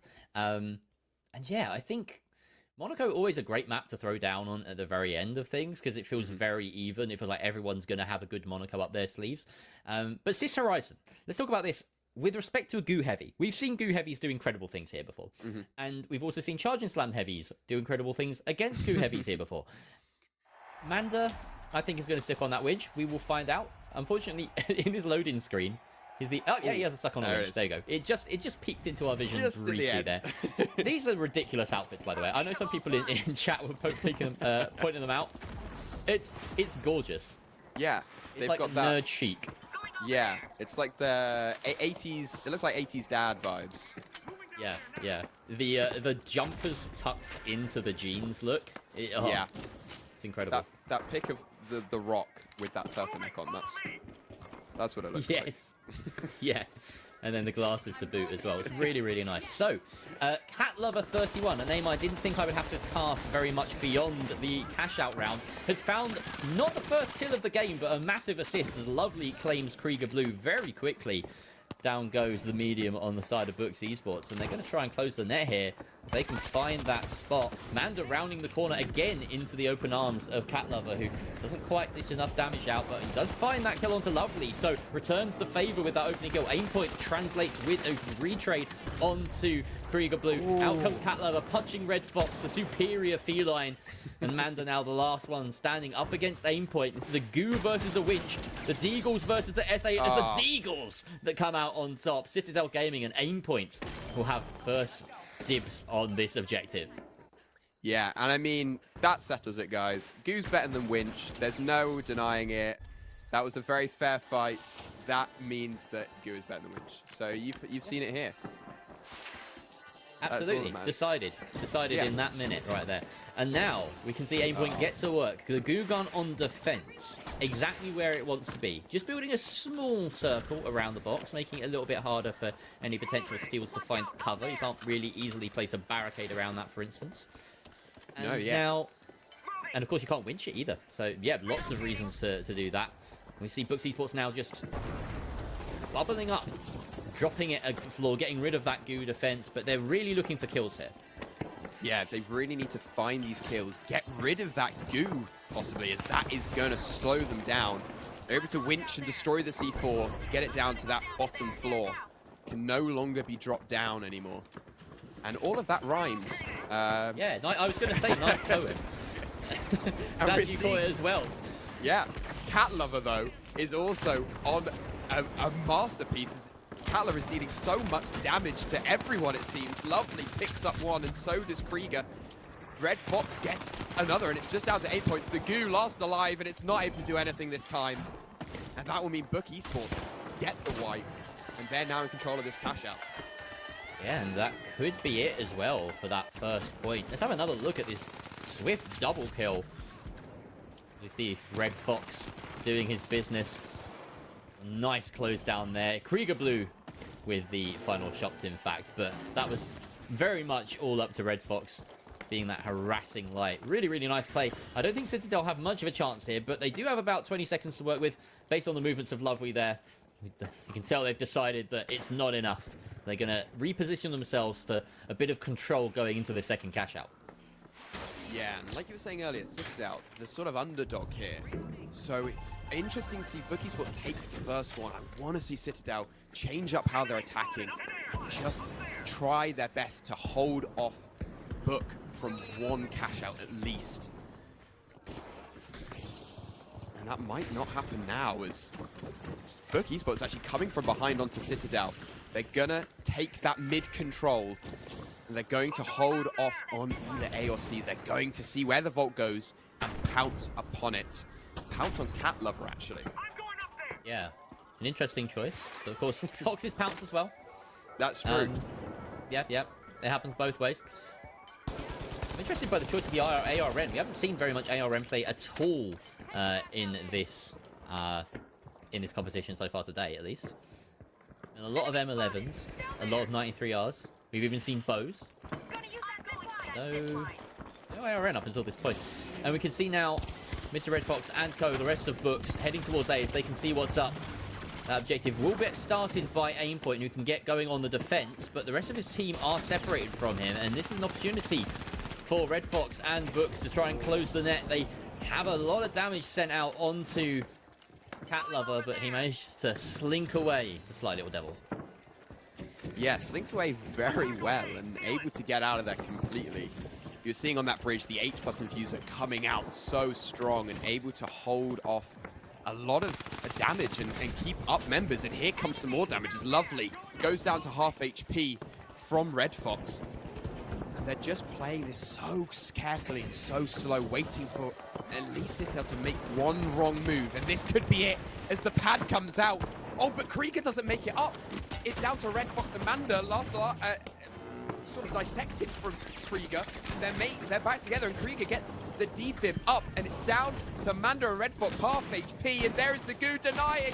Oh my gosh, Manda stuck in goo and goes down to Cat Lover. It's down to Red Fox, last alive. The light, can he do anything?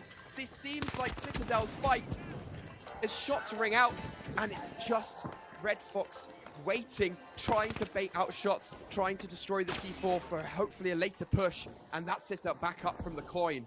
But it's just anyone's. It literally could be anyone here. It's really close. Manda will have 5 seconds left to get back in. Krieger Blue has managed to spawn in as well, but the distance of these spawns says to me that they might struggle to see this one out in 2 boxes. We see a great city in the sky being established by Citadel Gaming. They've made a goo fortress up here. And this is a great spot. I love this room, and they've made it even better for themselves. But that box has dropped, so they need to be careful. No, it hasn't. In fact, this is just perfect for them. They can play time. Aimpoint finding Red Fox as well.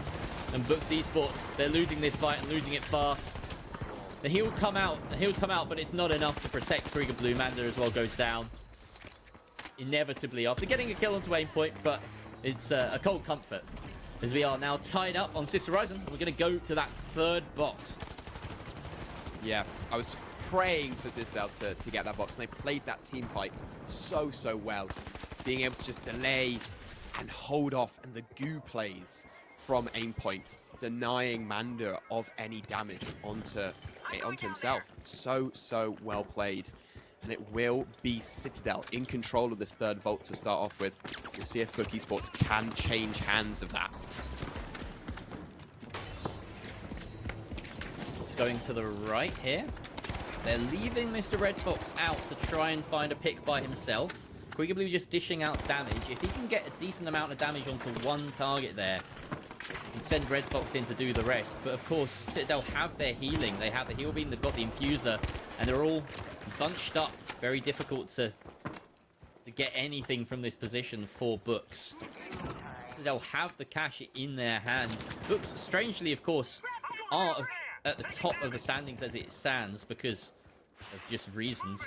And they can wait for the timer to go, but I don't think they will. That never happens. We always talk about it. Mr. Red Fox has managed to find that individual pick onto Lovely, and they're deciding to close that gap now. Try and pick one off. They spot the heavy heading up the zip line. I don't think they're able to close him down very easily. In fact, Aimpoint takes out Red Fox, and now we're in a 2 versus 2 tetra. Yeah, it's a very strong position here for Citadel, but it looks like it's swapping hands. It's not Cat Lover able to pick up a kill, and the winch actually, he picks up his teammate's trophy, and that will mean that Aimpoint is able to live for a bit longer, and Cat Lover here with the ARN, talking about it earlier, not seen that much, but it's dealing so much damage. Manda, last alive. Oh, and there it is. It was like, you're a 1v1 against the heavy. He's on 1 HP. Just go. Like, there's nothing bad can happen to you, surely. I don't know. I think he was maybe a little over scared of the winch there, but he had a lot of health to play with. Even if he gets winched, a spray's gonna win that fight. So yeah, just making sure Citadel Gaming managing to get that win and claim cash out C to begin with, at least. Esports have spawned back in. That timer will elapse. 2 minutes now left on Sister Horizon. Mr. Red Fox and co spawning on this far side. They've got a lot of options here. They're going to go with the gateway pad to get nice and close in quite early.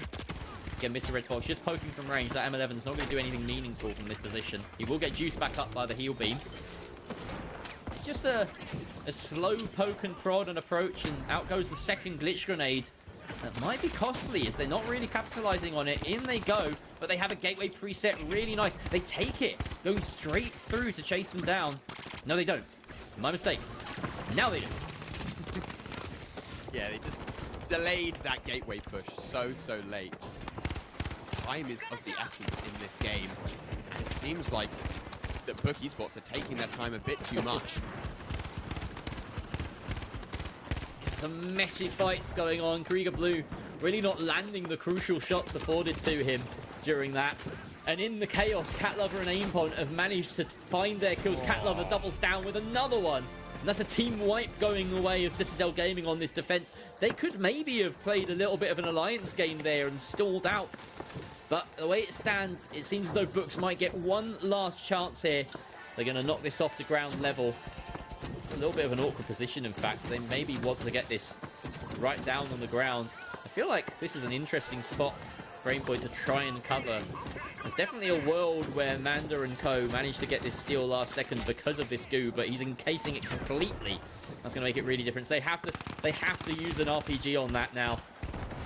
And I don't think they're getting enough kills on the approach. There's only about 10 seconds left on the time, etc. Mr. Red Fox has found his kill on the approach, but they just need to play with time. That's an early winch from Manda. Maybe going to regret that as they go and try to stick the steal, but of course the goo gun has more tricks up its sleeve.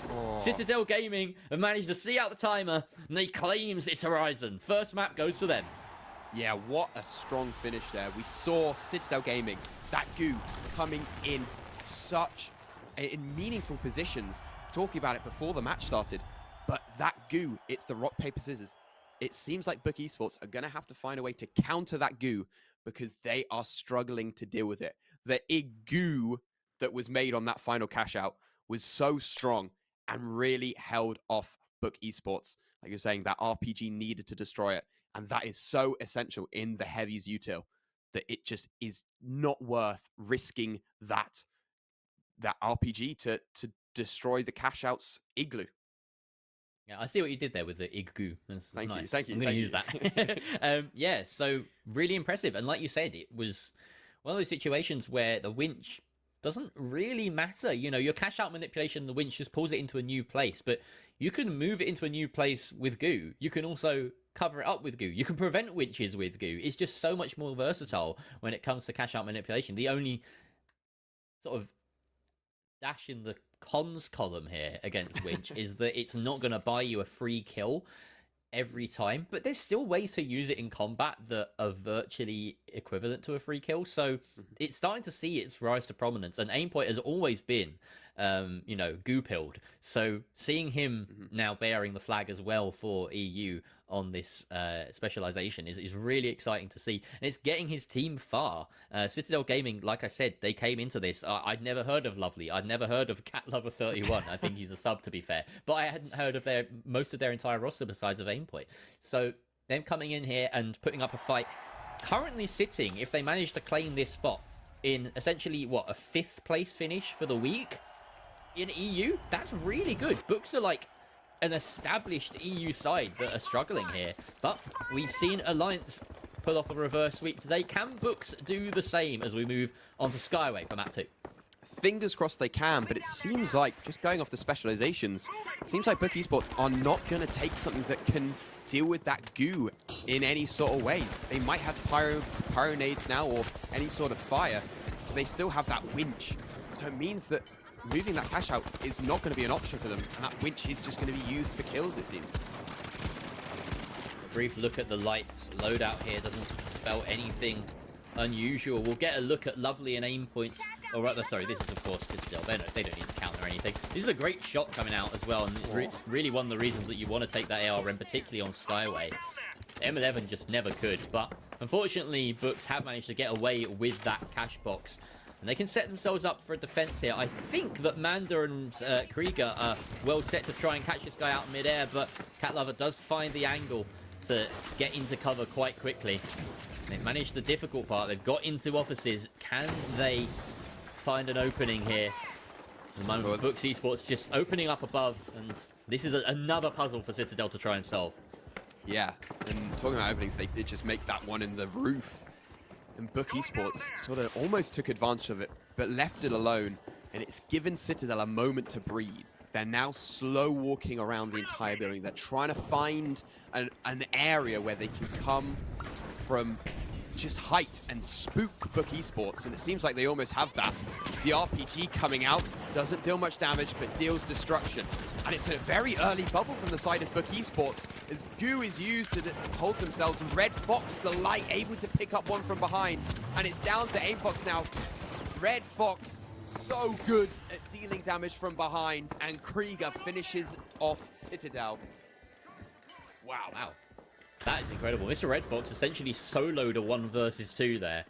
That was very tasty. We didn't get to see it, but I mean, you could see from Aimpoint's perspective, he was like, where did my team go? Like, are you supposed to be helping me with this push?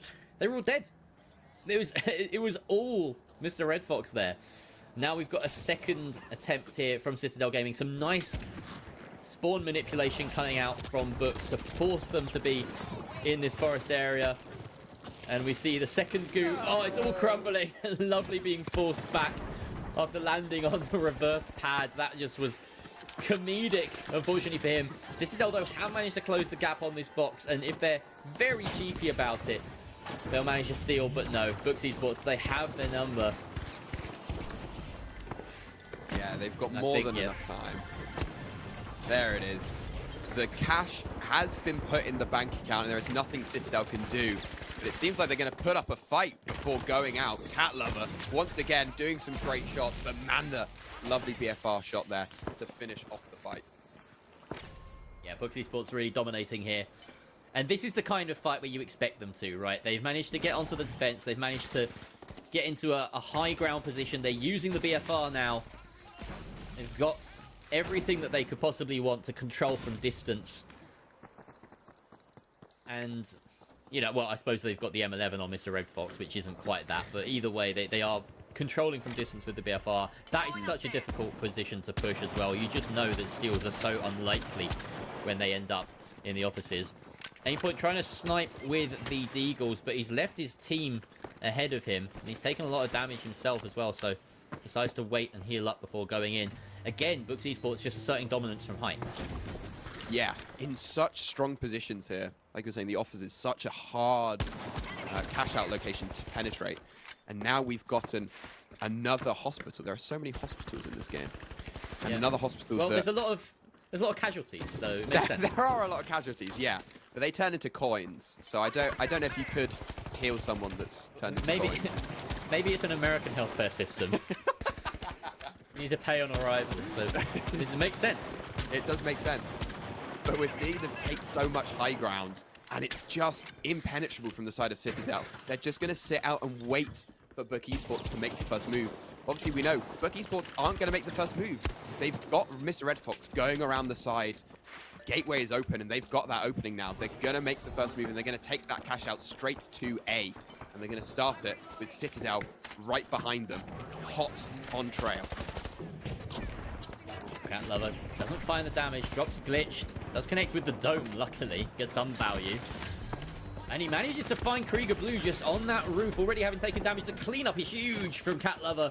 He takes another name. Only Manda left standing. He's got a good flank on him. Ooh, takes a meaty shot from that BFR Titan. Aimpoint, though, is going to help him out.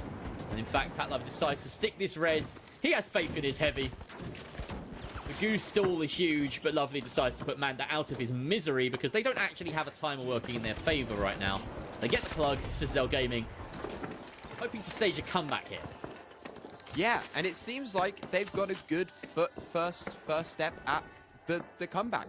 We've seen them do a very nice, clean team wipe in a spot that they didn't have the advantage to. They had to come from behind through that gateway and take control of the construction area in such a delayed point. And now it's up to Book Esports to do the same. And Oh, some lovely damage from Cat Lover, but the gateway from Book Esports means they're on the other side already. But it seems like Red Fox actually killed Manda. The gateway was bad, and Manda fell into the void. You don't want to see that. A missed opportunity here for Citadel Gaming to leverage the recently buffed Crane and Wrecking Ball. But, you know, we'll forgive them. Down goes that cash out. An attempted bait there. Doesn't really have the intended effect. The Citadel Gaming just stay on their perches. Cat Lover with the ARN loves this position as well as Cats, that is. Lovely's gone up high. He's being met with Krieger Blue. Aimpoint does take out Manda, but that medium battle goes the way of Books Esports, and a 2 versus 2 ensues.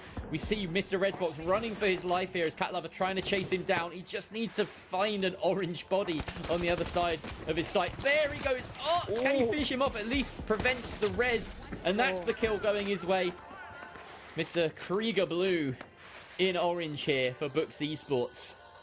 Does find his way in to near the cash out to try and res his heavy up. That's Manda back up in the fight, and with about 20 seconds left on the timer, they could do this. They really could. And Goo comes out denying any line of sight there onto Lovely. As the shots ring out from the FAMAS, Krieger takes out one, and there is the defib. They're all three are coming back up. It's a 3v2, and they've not got much time to C4 there to deny. His aim point drops, deals some damage with the Deagles, and is able to deny enough to get the cash out and the wipe. Aim point with 2 at the end, and it's 1-1 now. Citadel 1 away from closing out the series. Huge triple kill from Aimpoint there. 2 at the end, but you also killed Krieger, who was stealing at the first instance as well with that C4 and the drop. Massive plays from the Heavy. He's not just a Goo one trick. He can use these Deagles as well. And honestly, deserved, right? We saw that Citadel Gaming were very much in control of that cash out from start to finish. Books Esports made it a little bit difficult for them. It has to be said that, you know, Mr. Red Fox survived a lot longer than I think he ought to have. But either way, Citadel Gaming back with the money in this instance. And we have D spawning in the hospital. Cat Lover finding a freebie as Manda dives on in, having already taken damage. Krieger Blue gets that res onto Manda yet again. And actually, they're turning this round. Red Fox finding Cat Lover. The trades come back and forth. It's now a 1 versus 1 between Lovely and Red Fox, but Red Fox hasn't needed to reload. And that costs Lovely his life. Just cannot get the mag back in the scar quickly enough. Books Esports now in control of Vault 3. And they can get that deposit going and maybe go some way to rescuing their finances after that costly ambulance journey over here. Yeah, very costly. I mean, they've wiped sort of, what, 2-3 times? I mean, they're going to have a large bill to pay by the end of this. They're at least going to need 50k. Oh, yeah. Yeah, I've heard it's extortionate out there. Yeah, the arena costs I'm assuming are a lot. I'm going to assume that Skyway Stadium is set in America. I don't know. It could be anywhere. It could be Sweden. It's based in Sweden. It's Asia, no? It's the side of the it has, I believe, Korean writing on. I'm not too sure. I've never looked too closely. You might be right. Well, Lovely manages to find Krieger Blue as we're talking about just. Oh crap. And out goes the glitch. Really nice one from Mr. Red Fox. He just needs to survive here though. Does have the dashes to do so, but Krieger Blue already being down and out has dented their defense, and there's about 1:20 left on the timer. Manda and Red Fox need to hide so that their team can coin back in. That's an unwise shot, but Cat Lover finding Mr. Red Fox as well. Books Esports are in massive danger of staggering their way out of this map and out of this series as Citadel get the switch and only have to defend for a minute, Tetra. Yeah, it's a very, very short defense here. And as the halftime buzzer rings, we have a minute left on this cash out, and it's just down to 2 now. Red Fox will likely have to coin here, meaning there's going to be even more delays to Book Esports getting up. And there's even more. Red Barrel goes to the teammate. Manda takes half damage, and Krieger goes down to aim points, and it's just Manda dies to his own RPG. It is issue after issue, and it's down to Red Fox. About 20 seconds left, and that is 1 kill. Can he get another? He can't, and that is the wipe. And that is going to be Citadel taking the match. A devastating way to go out for Books Esports. They have to settle for 6th overall, but Citadel Gaming with a 2-0 series over Books. this Insurgent side really making an impact. It seems the Goo Gun, huge. The Deagles, everything about this team just seems to click. Lovely and Cat Lover as well coming in with a massive performance on the light with the ARN. And that's the series. Yeah, and what a series it was. I'm going to have to say, Cat Lover, my favorite player now. What a name. I mean, just an amazing all-round light. So good at dealing damage from afar, but also doing such a good job of playing with the team, denying, and especially with aim points as well. An amazing denial as well. So good in the points that it mattered, and specifically on that construction cash out. What a denial. So well played from Citadel. They're really showing their true colors. Yeah, and you got to feel for Mr. Red Fox as well. You always look at a stat line like that. 9 kills to his name, but the rest of the team not able to pick up the slack. Amanda, interestingly, with 4,500 combat score and only 1 kill. That feels like an anomaly if I've ever seen one. Just really not landing the finishing blows enough, it would seem, if you're to read quite heavily into that. But that final point, oh, you've got a feel for Books Esports, right? Krieger Blue launching a red canister into his own heavy's back, and then Krieger Blue witnessing the same heavy RPG himself. It's like he was a magnet for explosives, Manda, at the end. You can understand why he disappeared from the server immediately afterwards. That's a real rough run to swallow. Yeah. It sort of ended with error after error after error for Book Esports. They saw the goo and they were trembling in their boots. The pressure was too much and they crumbled. And they crumbled at a point where they needed to stay strong. Unfortunately, that will mean that Citadel are getting just a few more points than them, but that will possibly put them over the edge above them. And we might see some changes in the standings later on. We may well. And we're going to do ourselves a favor and head to a fairly short break while we get those points sorted out. But when we come back, we'll have a look and see exactly how those things have affected the overall standings. And of course, we will have our final group, Group C, with the bottom 4 teams from our Wednesday Playday. That will be, of course, Gamblers Upcoming, Pulsar White, surprisingly, and Genji Esports, the old Cuda Love roster. So a really stacked bottom 4, if you ask me. Some surprises in there for certain. Don't go too far because we're going to have a real group on our hands. We'll see you in a few.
ciao, bella ciao, ciao, ciao, seppellire la sua in montagna sotto l'ombra di un bel fiore.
Hello, everybody, and welcome back to PHL Season 2. I'm here with Tetra, and we are ready to take on Group C. But first, we're going to have a quick look back at Group B, where we had some really impressive games, some very entertaining ones. And yeah, Tetra, it was a wild ride. It was a wild ride. We had just Book Esports and Citadel on the main stream, and we had Ape Squad versus Knives, Ham and Brisket on the B stream, both ending up with a 2-0 win. 2-0 in the side of Citadel and 2-0 of the side of Ape Squad. So 2 games that really went the same way and quite dominant.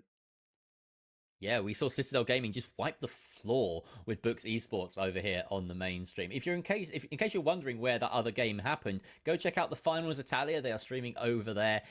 All of our B stream games, essentially the losers from the cash out games, their best of threes. So have another tab open and learn some Italian while you're at it. It's a good idea. Anyway, let's have a quick look at the standings just to see how our first 8 teams of the day have managed to affect themselves in this tower of teams. And of course, we have Fnatic coming out at the top, just about by 3 points ahead of Alliance. And Team Secret not too far behind after their perfect Playday 1.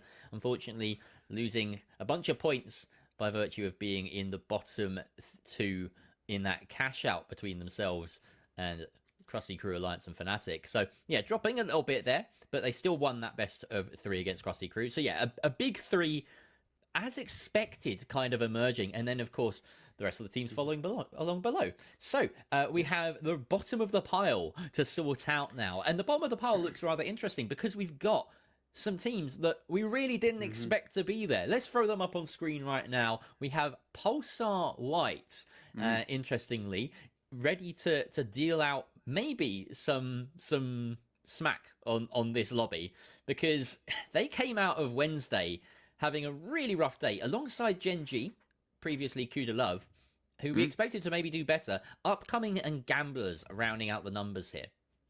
Yeah, 3 teams that really we expected much, much better. Pulsar White, again, a team that really should be putting up a better performance, but had such a tough group on day 1.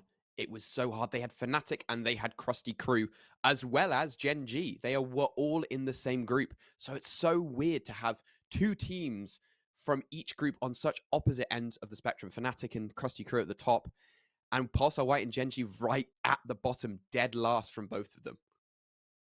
Yeah, a lot was made of Pulsar's bad day, but Gen G did actually finish slightly below them on that day. And, of course, we have higher expectations for Pulsar White. They had just picked up Devil's Work as their light, interestingly enough. Although, it has to be said and mentioned that it seemed during that playday, there were some issues for Devil's Work on his end, just technical issues. So, perhaps he'll come into today with a better outlook.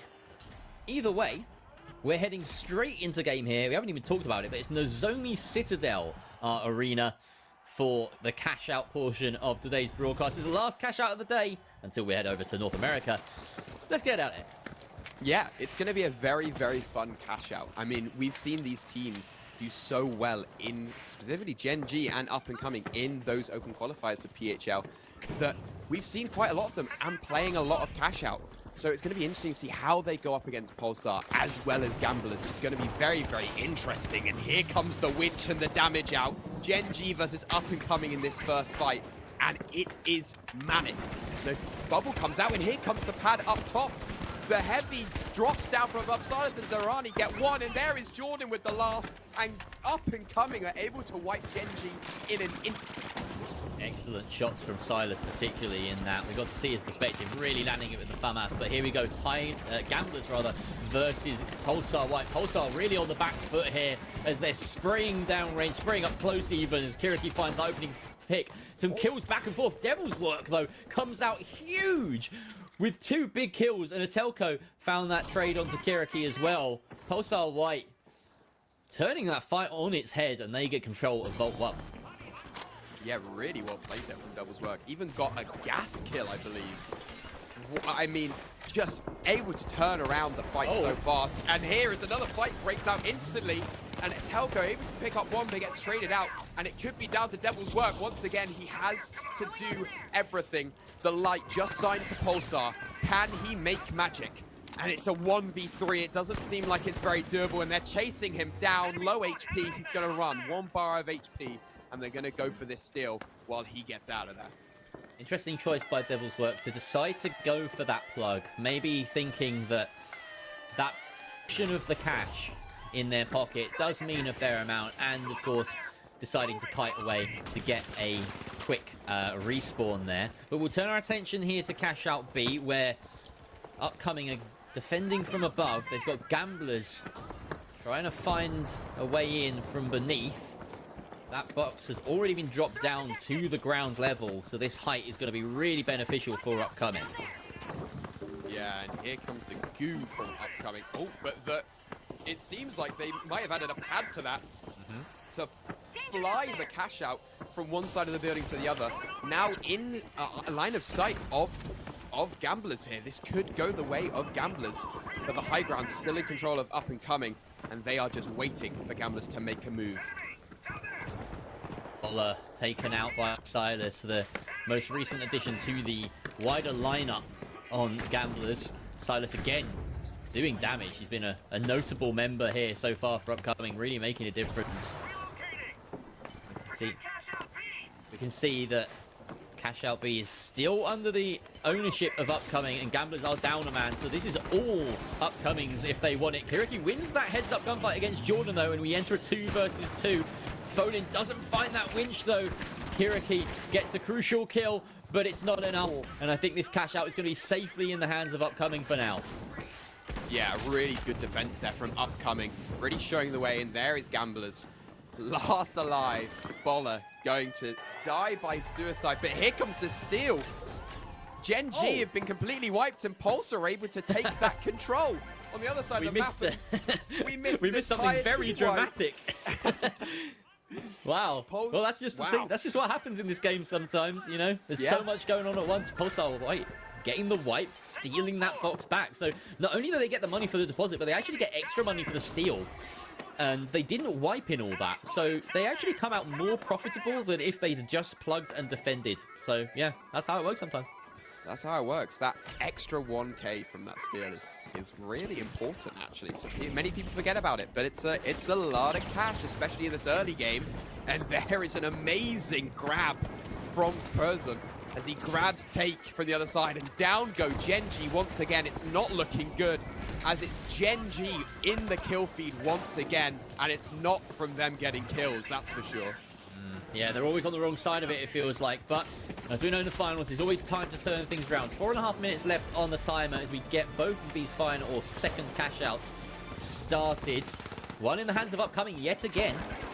Pulsar defending this one over here as they've just managed to get it plugged, and they're chasing down the Gamblers who are causing some problems. That winch onto Kiriki doesn't work out. Boller closing them down with the M11, making it mincemeat over the whole of Pulsar, but leaving Devil's Work alive. Devil's Work can retreat, try and get those coins back in. Once again, though, Gamblers here in a position to get that steal and turn it back in their favor. Yeah, both coins are up for Pulsar. They won't be deciding to use them. They want to keep that extra coin just in case. And so it seems like Up and Coming will gain control of that, leaving Devil's Work last alive once again to get the res. But here on the other side, we're seeing Take able to take out one with the 9-3R, and it's down to the Gen G to be able to do something. And Up and Coming run directly into Gen G, able to take out one as they trade. And it's a sneaky light, able to do so much damage here. And they're 3 just gonna have versus to play 2. defense. That res has come through, really crucial. Diriani's still not up, but he coins back in eventually. But down goes Jordan in the meantime. Pakalem taking him out. The defense is rough for Upcoming. They're throwing bodies at Gen G, but Gen G always seems to have the answer, and now they have the steal. Turned it in their favor.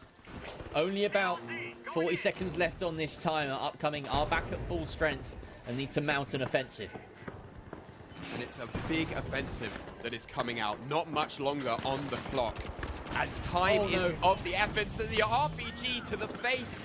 It's not looking good for Up and Coming. The H Infuser to keep up the teammates. And it is just chaos, rubble around. But from the chaos, Gen G, a player goes down, Packalum goes down, and Take able to trade. It's down to a 2v2, and here comes the heavy from behind. The SA-12 deals deadly damage as it's down to Dairani versus Take, and it will go the way of Gen G, able to take that cash. Massive, especially when it comes down to the standing. Look at that bar graph in the top left of your screen. Everyone with a chance of qualifying. It honestly just comes down to who has these final boxes. Will it be doubled? If it is, then kills are going to be a factor. Atelco gets a cheeky pick onto Takey Joe. That's going to stagger Gen G a little bit. They'll be able to get him back up quite quickly. Quick engage coming out here from Pulsar as they don't want to allow upcoming control of yet another vault. The pink team have managed to plug in every opportunity that they've had so far. And that's a quick gateway away. Really nice movement as a team by Pulsar. They're going to get things started straight away on B. And their last place as it stands, but it won't be for much longer. No, and like you're saying, there it is, the plug, and the two plugs come out at the same time. There won't be any more vaults here. We are going to overtime with 2 cash outs being made, and it is so tight. Kills are gonna be of the essence here. It all comes down to these 2 cash outs and who can thrive the longest. Yeah, this is objective-based gameplay at its maximum. The kills matter, of course, but only to provide that opening for a steal. It's just going to be who comes down with these final boxes in their team colors. And this retreat is being met with resistance here. Silas cannot deal with the glitch sent his way and the onslaught that Person empties in his direction. Diriani, last one standing. It looks like they've hunted him down as well. Upcoming, looking worse for wear. They maybe get one more chance after this wipe. Diriani has managed to end it. But now we look at Cash Out A, currently in the hands of the Gamblers. And it's a 3 versus 3, but the steal is being attempted here by Gen G under cover of lots of rubble. It is not stuck successfully, though, as perhaps a winch comes out. Gen Noli finds that kill on Tabola, and he's going to find more. No, this is Foley. It's absolute chaos. Who's winning the fight? It's 2 versus 1. Kiriki, the last alive for Gamblers, but of course he's the medium. He can try and get his team back up into a 2 versus 2. The steal is going to be attempted and probably successful here for Gen G. Kiriki cannot find his teammates at all. And now the boxes have flipped. Pulse are still in control of their own, though. With 40 seconds left, it's still all to play for. It is, and as we're talking, the building was crumbling below. The building is just a huge box now. There is nothing going on. And Kiriki and Bola both pick up 1 each. It's down to a 1v3 on the side of Gamblers. Oh, Upcoming they have here. Control. Upcoming are Upcoming pushing have come in for the third party at the perfect moment. Gen G are hurt, Gamblers are low as well. They managed to get back up to full strength, but this is a perfectly timed steal from Upcoming. Down comes the dome from Gamblers. It's going to protect Upcoming. How costly could that be? Gamblers getting kill after kill, but now they've been wiped, and there's no time for the steal back. The perfect third party from Upcoming as they book a spot in the best of 3s with Pulsar. What's going on? Same. Silas is also speechless in the chat. Everyone is speechless. That was the finals, baby. That was the finals. That is possibly the 3rd most crazy game we've had today. All of these games are just going crazy. There are final steal moments. There are third parties coming in, and oh my gosh, Silas, it is okay to be just bewildered, because even if I was on your team, I wouldn't know how I have come in 2nd place there. That was an onslaught of third party after third party, and what a match. I'm still trying to comprehend the dome throw from Folin Oh my. onto the cash out that wasn't his own. That was being stolen by the other team. I'm just like, maybe he thought he could get in there and brawl. That must have been the only thought process. But like, yeah, that's one of those games that you could again go back into the VODs of all the players that are streaming their perspectives and just digest it and see what's going on, because yeah, in those moments you really only know what's going on if you're in the heads of the players. But yeah, wow, congratulations to Upcoming. They did it right. They found that opportunity to third party. And there really weren't that many third parties throughout that game. It really was just that final cash out where they thought, you know what? We could try and win a fair fight against Pulsar, some of the best players in EU. Or we could win an unfair fight.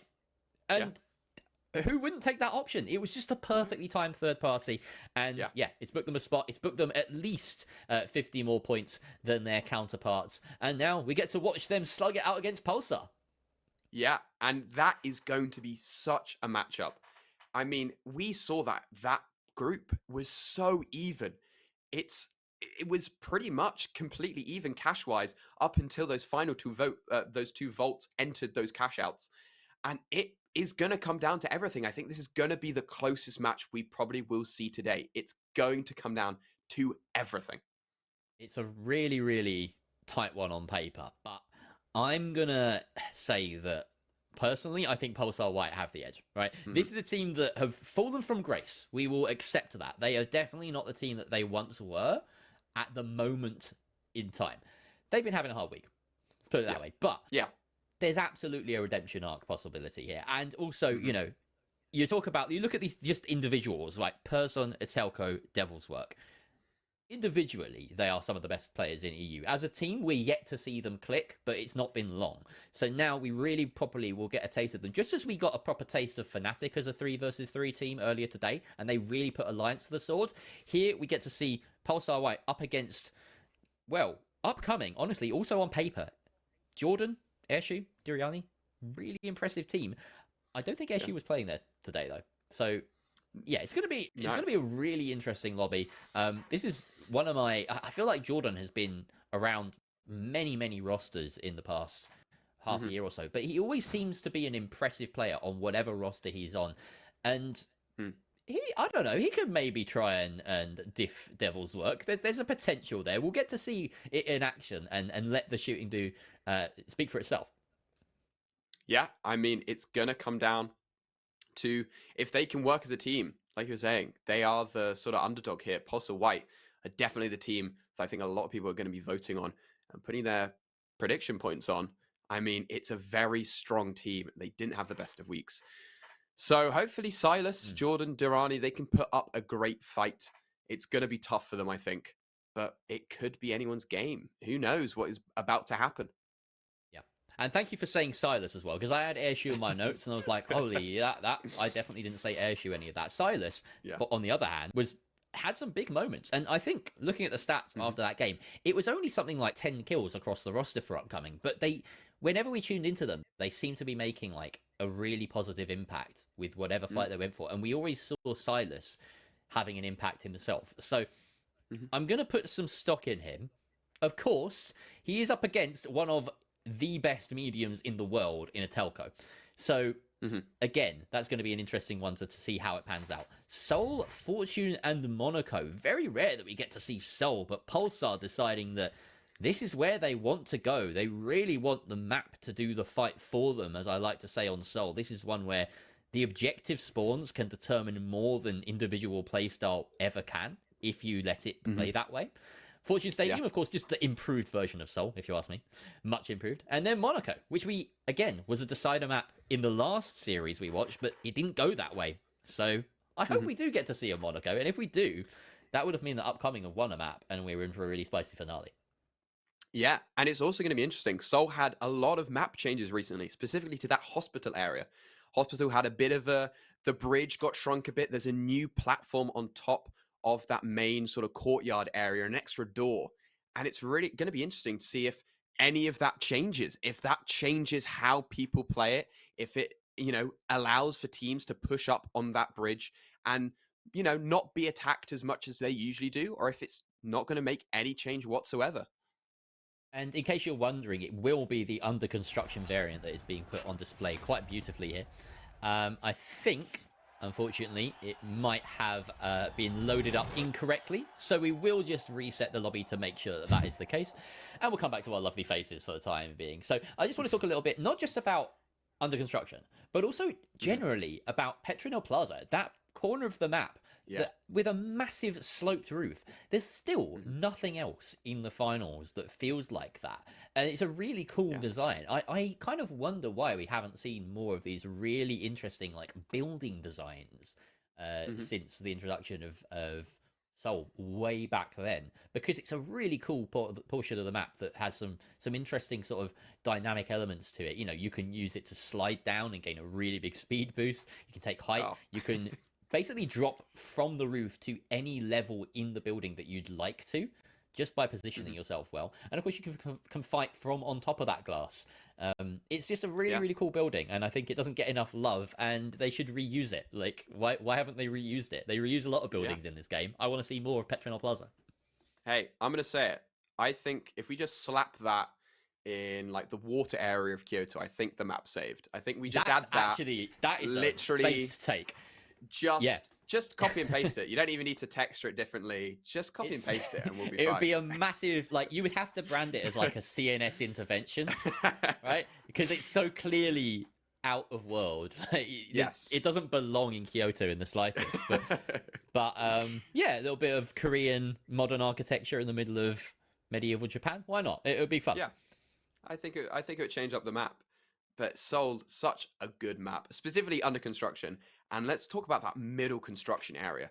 Such a vital point, specifically on under construction, when Seoul is usually such a hard map to rotate around if you get possibly a bad spawn or a bad chunk of the map. But that under construction really allows for the map to flow so much better and allows for teams to rotate with so much more speed.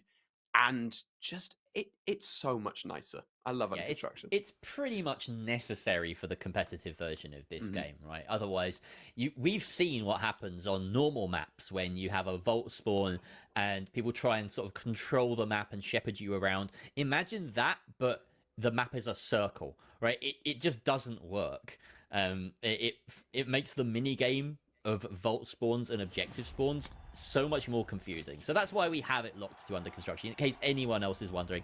And in case, if anyone's played the finals, you'll know what we're talking about. This is by far the better variant of this map, so we love to see it. Here we go.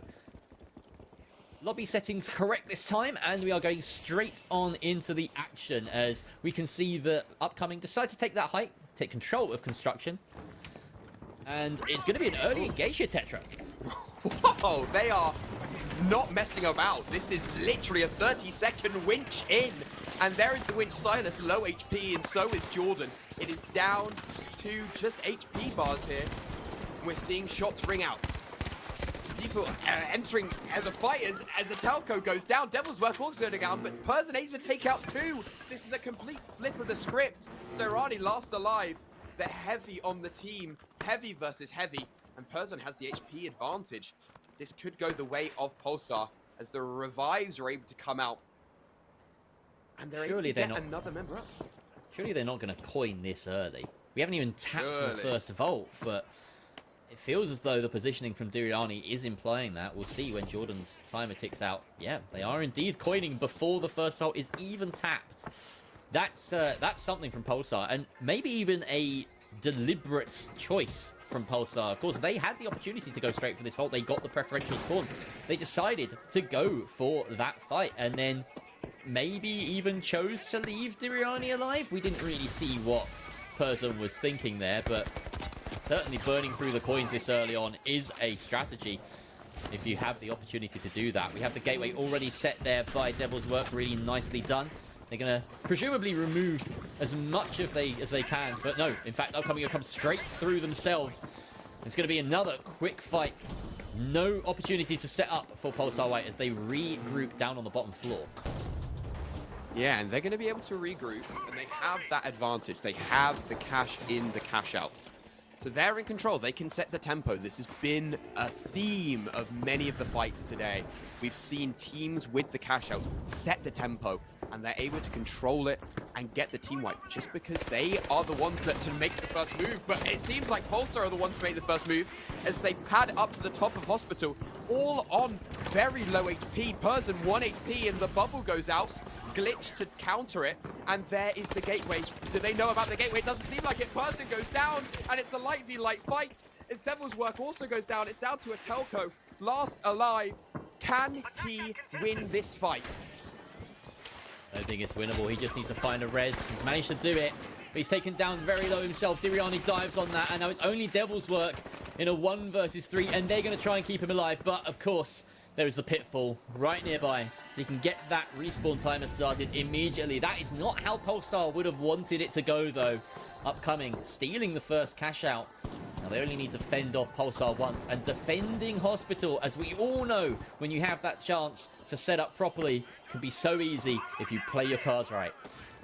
Yeah, and hopefully Up and Coming do. They are, as we saw, a coin down for 2 of them. They coined early on, and that might have made the difference there. As Pulsar White are now having to go across the open area of dread that is that Hospital. And now they're going to have to drop the cash out down 2 floors here and go for the steal. It goes down, and it goes off the map. It goes off the map with the red barrel, and that's going to be it.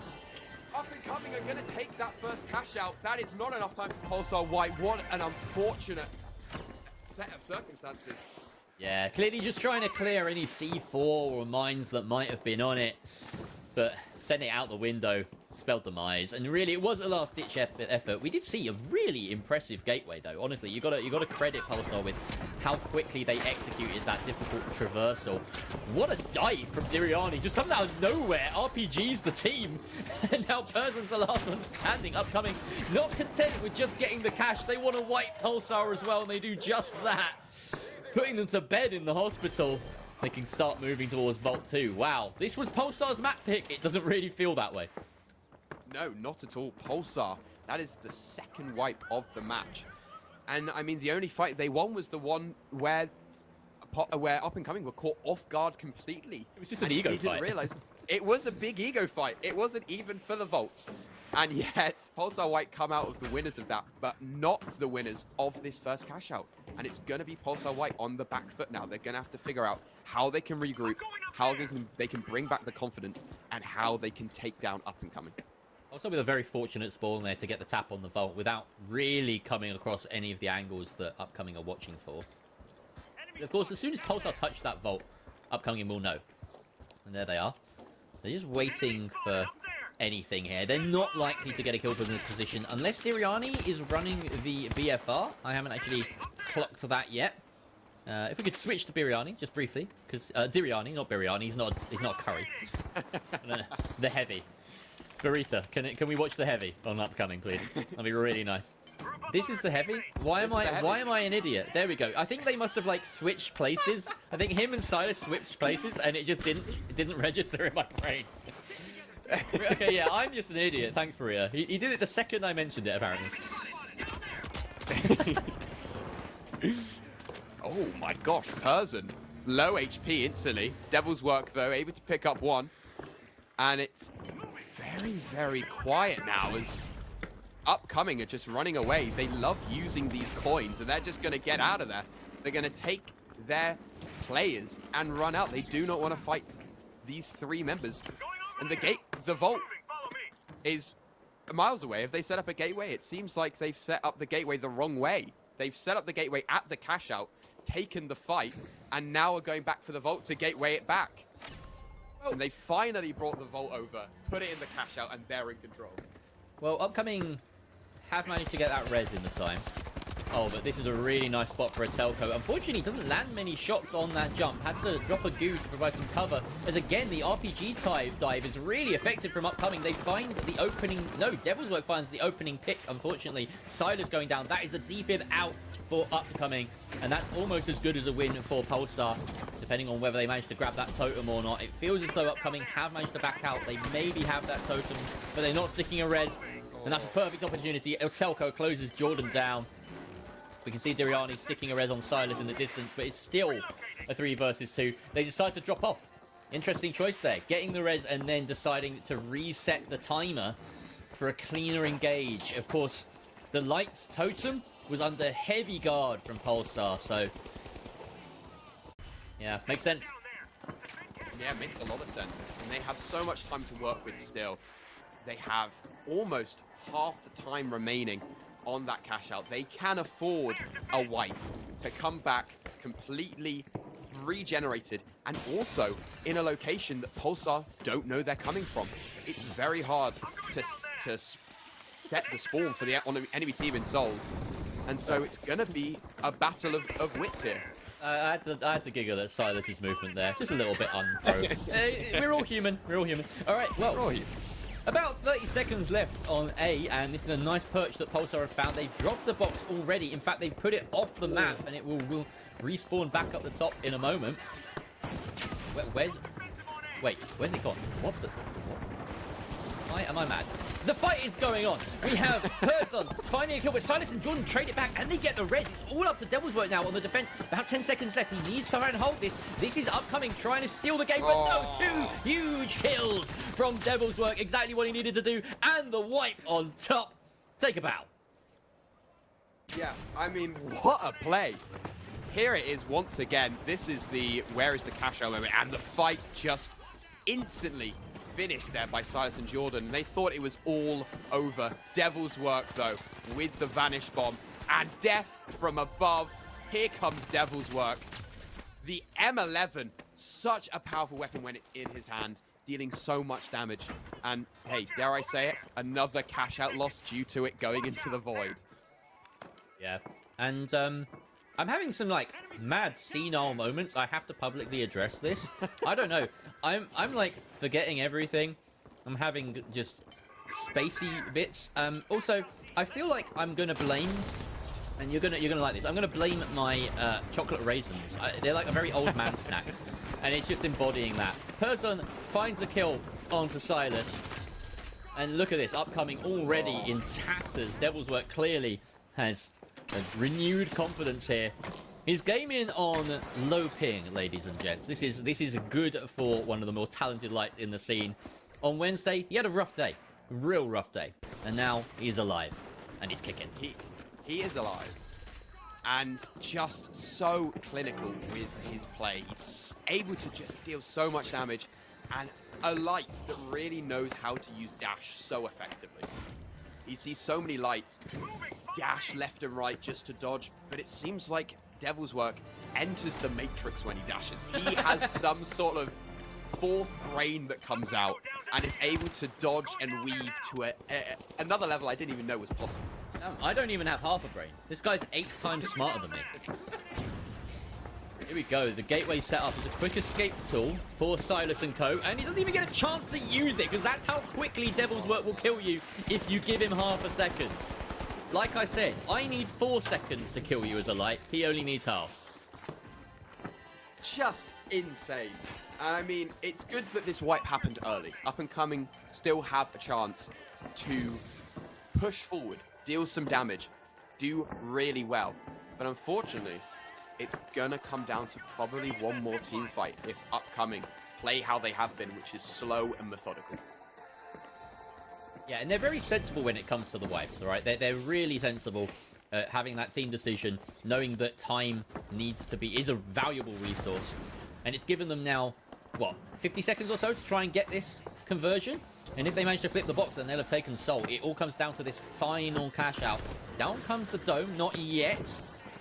Shelly in hand. But look how different this arena is. All of these walls being destroyed by Pulsar and Upcoming. Before they even start getting kills, they have to do some furniture work, some reconstruction. Pulsar getting kills, but there's a trade back from Jordan. It's now only a 1 versus 2. Here's Duriani left scrambling. And true to form, he decides to jump off the building, but not this time, says Person. He's going to stunt on him. Wow. I mean, what a way to end the match. What a winch to finish it off. Yeah. And just kind of rub it in Upcoming's face, going, hey, you got the first cash out, but we've been in control all the rest of the way. What's up with the Telco's face? I've never seen this face in game. What the? What? Hang on, is that new? It's the pirate face. I don't think I've ever seen the pirate face without the beard. That's terrifying. That's something of nightmares. Yeah. Well, actually, Nightmare already have a bundle in the store, and it doesn't. That's true. Yeah. I see what you did there. I'm here all night. Actually, I'm only here for like another map potentially, because Pulsar are dominating. No, that's not fair. That's not fair. Upcoming and playing well. That was a really good first cash out from Upcoming on Hospital, and they did win a couple of fights here or there, but Pulsar, by the end of it, seems to have their number. I don't know whether it's sort of catching on to little individual habits or something like that, but that final setup from Pulsar was beautiful. Like I said, I never get to see under construction looking like that. It was under destruction, basically, at that point. Yeah, they took the crane from the middle and kind of rolled with that theme, destroying every single bit, especially in that last fight. The crane was on its last legs. It was creating issues for Devil's Works dashes, for Durrani's heavy plays. It just was the worst area to fight upon. And I think Pulsar used that to their advantage and really messed up Upcoming's just ability to fight on level ground. Yeah, it was an interesting kind of trend that we saw from both teams, really maximizing the use of pitfalls and just team wipes. Something that honestly we've seen a few times today be really difficult for a lot of teams. Of course, we've seen it on maps like Sis Horizon, where you have to go and find a red barrel or a gas barrel or anything to try and speed up that process. Here on Seoul, it's a lot easier. And we're going to Fortune Stadium, which is another one of these maps where you can quickly wipe if you really need to. So that macro game is very different here than it is on others. But it's one of those details about differences between maps that sometimes goes unnoticed. And it makes a huge, huge difference, as we've seen, buying you multiple more team fights in that game. I feel like without holes in the floor, maybe had half as many team fights as it did. Yeah, I think that there were definitely some moments where Upcoming gave up due to the fact that they are so easily able to wipe themselves. But again, we see if Upcoming might do the same thing and just fall in the void. Here we go. Over on Fortune Stadium, and we're going to start with both Vault 1 and B and Upcoming. All in that corner of the map. I've mistaken. Vault 1 should be tapped by Devil's Work here, but it's going to be difficult work for them to avoid the watchful gaze of Upcoming here. They do, of course, have that gateway to play with. They're going to try and ferry it over to A and avoid that side of the map entirely. Yeah, very watchful gaze. I mean, we're seeing Upcoming taking control on a very normal side of the map. A side of the map that is so important because if you get to that B, then it's very hard to attack from. Also, are actually going for the fight here. They've decided to close the gap. And Upcoming, no. They do. And they can smell them. coming up the stairs up to Upcoming are Pulsar Light. If they can get an RPG or something out of this door, then they'll be sitting pretty. But Upcoming have got a really nice perch. They've had well over a minute to try and establish this. Out comes the dome. Really nice timing. But the RPG hits the goo. Devil's Work gets his kill onto Jordan. But the heavy battle is won by Upcoming. Trades come out. Atelco comes out on top with 2 massive kills, spraying that AK to high heaven. And Pulsar, they gambled to try and take the fight when they didn't really need to. It's going to pay off, and they're going to get Steward over that valued objective B. Yes, so valuable here because it's so tough to push from. You're able to go off the jump pads. You're able to go off the main jump pad in the hospital area. It's so hard to just push, and it's going to be very hard for Upcoming, a team that we've seen struggle at pushing up as a team. We're going to see if they're going to be able to do it here. They close the gap. Pulsar opting not to bother watching that distance. An interesting strategy, because that's half of the reason you would try and get it over here, in my opinion. But there are other strengths to this building.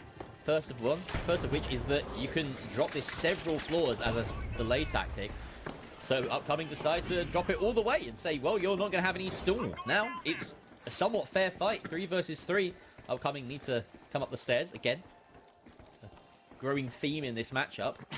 But now it's a game of hide and seek. Pulsar White, where are they? Yeah, and it's been like this the entire game. They did this earlier. They're using that silence and their sort of disguise to figure out what's going, and the lovely winch to drag B into a position that is good for Upcoming. But it seems like Upcoming they've gone down, and Pulsar White are also going to have to come down and fight them on their terms. The steal coming out. Jordan, the light, taps it, but it's not going to go through. And he spots them. The winch, wonderful winch there. Jordan goes down, and it's down to Silas and Durrani, who are low HP already. A lovely winch from above, but it's not enough. And Talco takes that one, and Talco takes two, and that is going to likely be it. Upcoming have one more shot, but it's not going to be a big one. Telco credited with the kills there, but make no mistake, that was Persun's game. The winch onto Jordan, winning his 1 versus 1. Massive. And then the follow-up. He knew that his only job after that fact was to empty that SA-12 into as many bodies as possible and let Telco and Devil's Work do the clean-up job. Perfectly executed by Pulsar. Really, really nice stuff from Persun in particular. And now we can see that recon work being done by Devil's Work, as this timer should elapse very quickly, and they're just going to try and get a white or a kill or two on upcoming here to establish a bit of control. Vault 2 spawning very handily right next to them, but upcoming again have gained control of the top of Sector 5 on the roof. Yeah, they're staying true to their name. They're definitely staying up.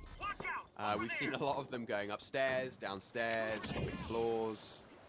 It's a very vertical game. You'd expect them to allow us to true. pun around a bit. It's a really nice name to get to play with. We've seen the goo come out here. It seems like Silas is waiting for that pad to come back and potentially get that vault and get out of there ASAP. But it's just the battle of silence. This is the silence of the lambs. We've got our NVGs on and we are waiting to strike. The scariest scene in horror ever. And it's happening right now in the finals. I don't know. I mean, have you seen The Curse of the Were-Rabbit? That is a very scary film, yeah. Close second. Here we go. Devil's Work finds that jump, and with the Vanishing Bomb, maybe hoping to get a pick, but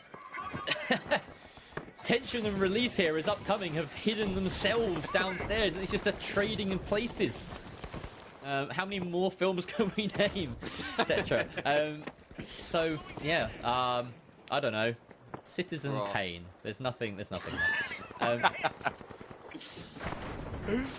Fight the face off. Nice one. Nice one, Burita. Burita with amazing calls. And from amazing calls is they've called that they're dropping below. And it is a 2v2 now. Durrani low on HP. They're heavy. Able to deal damage. If person low HP goes down to it. Durrani kills himself. He dies to his own RPG, and that's the wipe. Oh, Durrani. More like chicken biryani. He's just cooked himself. He's curry. He's sagaloo. Wow, we've got now... Well, Pulsar in a position where they're a map up, they're a cash out up, and they have control of that final vault. You can just see the chaos and how much Telco is thriving in a slightly more fraggy role, it feels like. He's been let loose here to dish out some more damage. He's not tethered to that heal beam.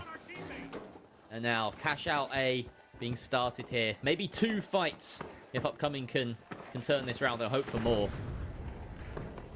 Yeah, I mean, if you tuned into the stream and you had any idea of how EU versus NA plays, I feel like this is the perfect EU sort of stereotypical game of just sitting in a corner waiting for someone to make a move. Can be that way sometimes, yeah. Get alliance in the room, and sometimes it's not like that, but I feel as though these two teams, it's really suiting the slow gameplay. But here we go, the execute's coming thick and fast, and Pulsar are taking, well, a lot of damage here. Persun and Devil's Work having to dip out and hit the regen. There's an opportunity here for upcoming to try and stick a steal in the middle of this fight, but the drop is there. The C4 pre-placed does its job. Jordan firing up through that newly made hole. Needs to gateway back up to his team as they try to find a clean entry. Goes back again. This Jacob's ladder that he's created, often a strategy used by Lights. Down goes the glitch. It's just a bait. Bring out more resources. The winch comes up, and that's put it in a position where maybe upcoming can stick a steal. Pulsar have to worm their way through layers of building to get into a defensive spot. Oh, and they might have just found someone on the end of that chain, but no, it wasn't enough. Steal is coming out. It's down to a 2v2 now as Silas is fighting and goes down. It's down to Durrani. Durrani needs to steal if he wants to get any sort of cash, and that is the wipe. And that is Pulsar wipe. taking the series and getting some extra juicy points compared to up and coming. Beautiful display. Really dominant from Pulsar White, as expected. Ascending from the ashes of a torrid display on Wednesday to make their mark and say, no, it was only a stumble. We're back on our feet. Upcoming, certainly an apt name for this team. Some really bright sparks, but Pulsar taking it in two. Very impressed by them today. Yeah, Pulsar really just sort of smurfing in this lower group. Doing a really good job and being such a strong force. Up and coming. Well, I keep on calling them up and coming.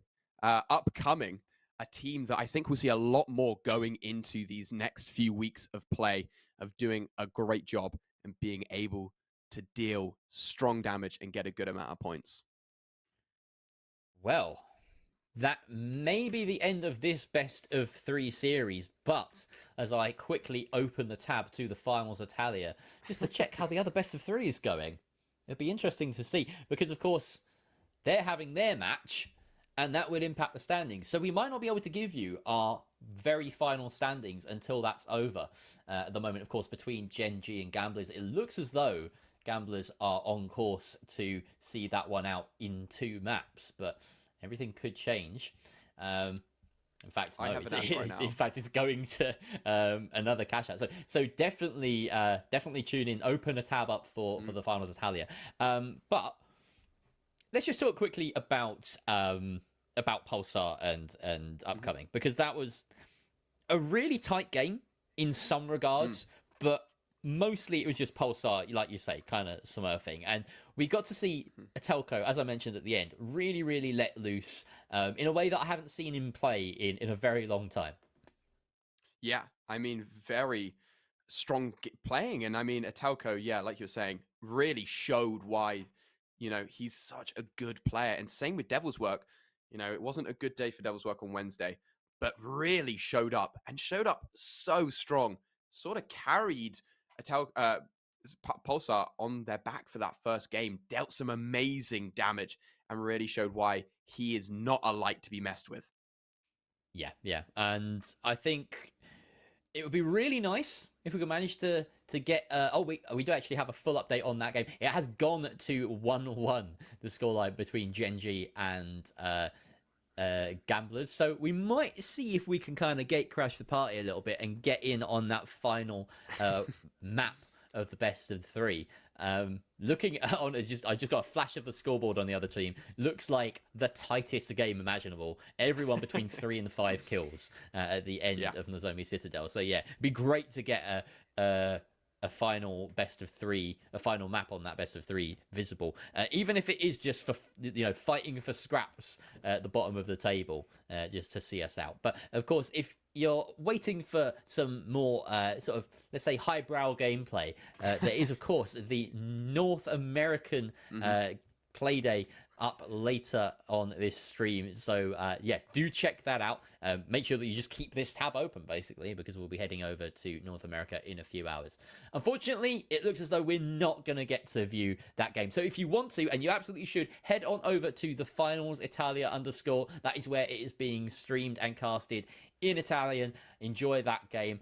As for us, Tetra, is there anything you want to say before leaving, and I say all our thank yous and goodbyes and all that? I want to say, Krusty Crew, you have won my heart. I love Krusty. And Cat Lover as well. Some really good plays today, and such a strong show up. So good. I also love Cat Lover. I think a new star has been born. We may get to have a quick look at the points very shortly as they stand, of course, minus the impact of Gen G and Gamblers, which is an undecided game as it stands. It feels as though I think the bottom 4 of these have not been fully updated. So this is what it stood as before the end of that group. Here we go. There we go. A quick refresh button does it. So Pulsar White coming out 30 points above upcoming there. Gamblers and Gen G are currently fighting for a share of 50 points, 150 or 100. So regardless of how that goes, Gamblers will finish the day in 11th and Gen G in 12th. But look at the top of the table. That's the headline for today. Fnatic and Alliance practically sharing first place at this point. Fnatic really edging ahead just by 3 points, courtesy of their victory today in that best. No, they didn't even win the best of 3 against Alliance. So yeah, it was because of their Playday 1 performance that's kept them that. Alliance really closing the gap. Team Secret being knocked down 2 pegs, and Krusty Crew, the surprise entrance to that 4th place spot, like you said, making a real mark on our hearts today, Tetra. But that's going to be it from us over on the PHL channel. I want to give us a big shout out to Broxton, also known as the VIA PR Chief Officer Crash, who has been so generous and as part of the community is just ever present. We love you, Crash. Thank you so much for everything you do. And thank you so much to Burita, who's been producing, observing, doing a load of stuff in the back end here for the production. On top of that, everyone, all the admin team that have been here just running everything, making sure this all runs smoothly. Lots of concurrent games today, so they had their work cut out for them and they delivered fantastically. So thanks to them. Thank you finally as well to you at home, chat. That was a really great day. Couldn't have asked for a more exciting set of games. And yeah, you've been awesome. Thank you so much for your donations to the prize pool. If you want to contribute, just drop a sub here. It will all go towards the players' pot at the end of the season. I've been Jerry. This has been Tetra. We have been PHL Season 2. And we'll be back in just a few hours for the NA broadcast. See you soon.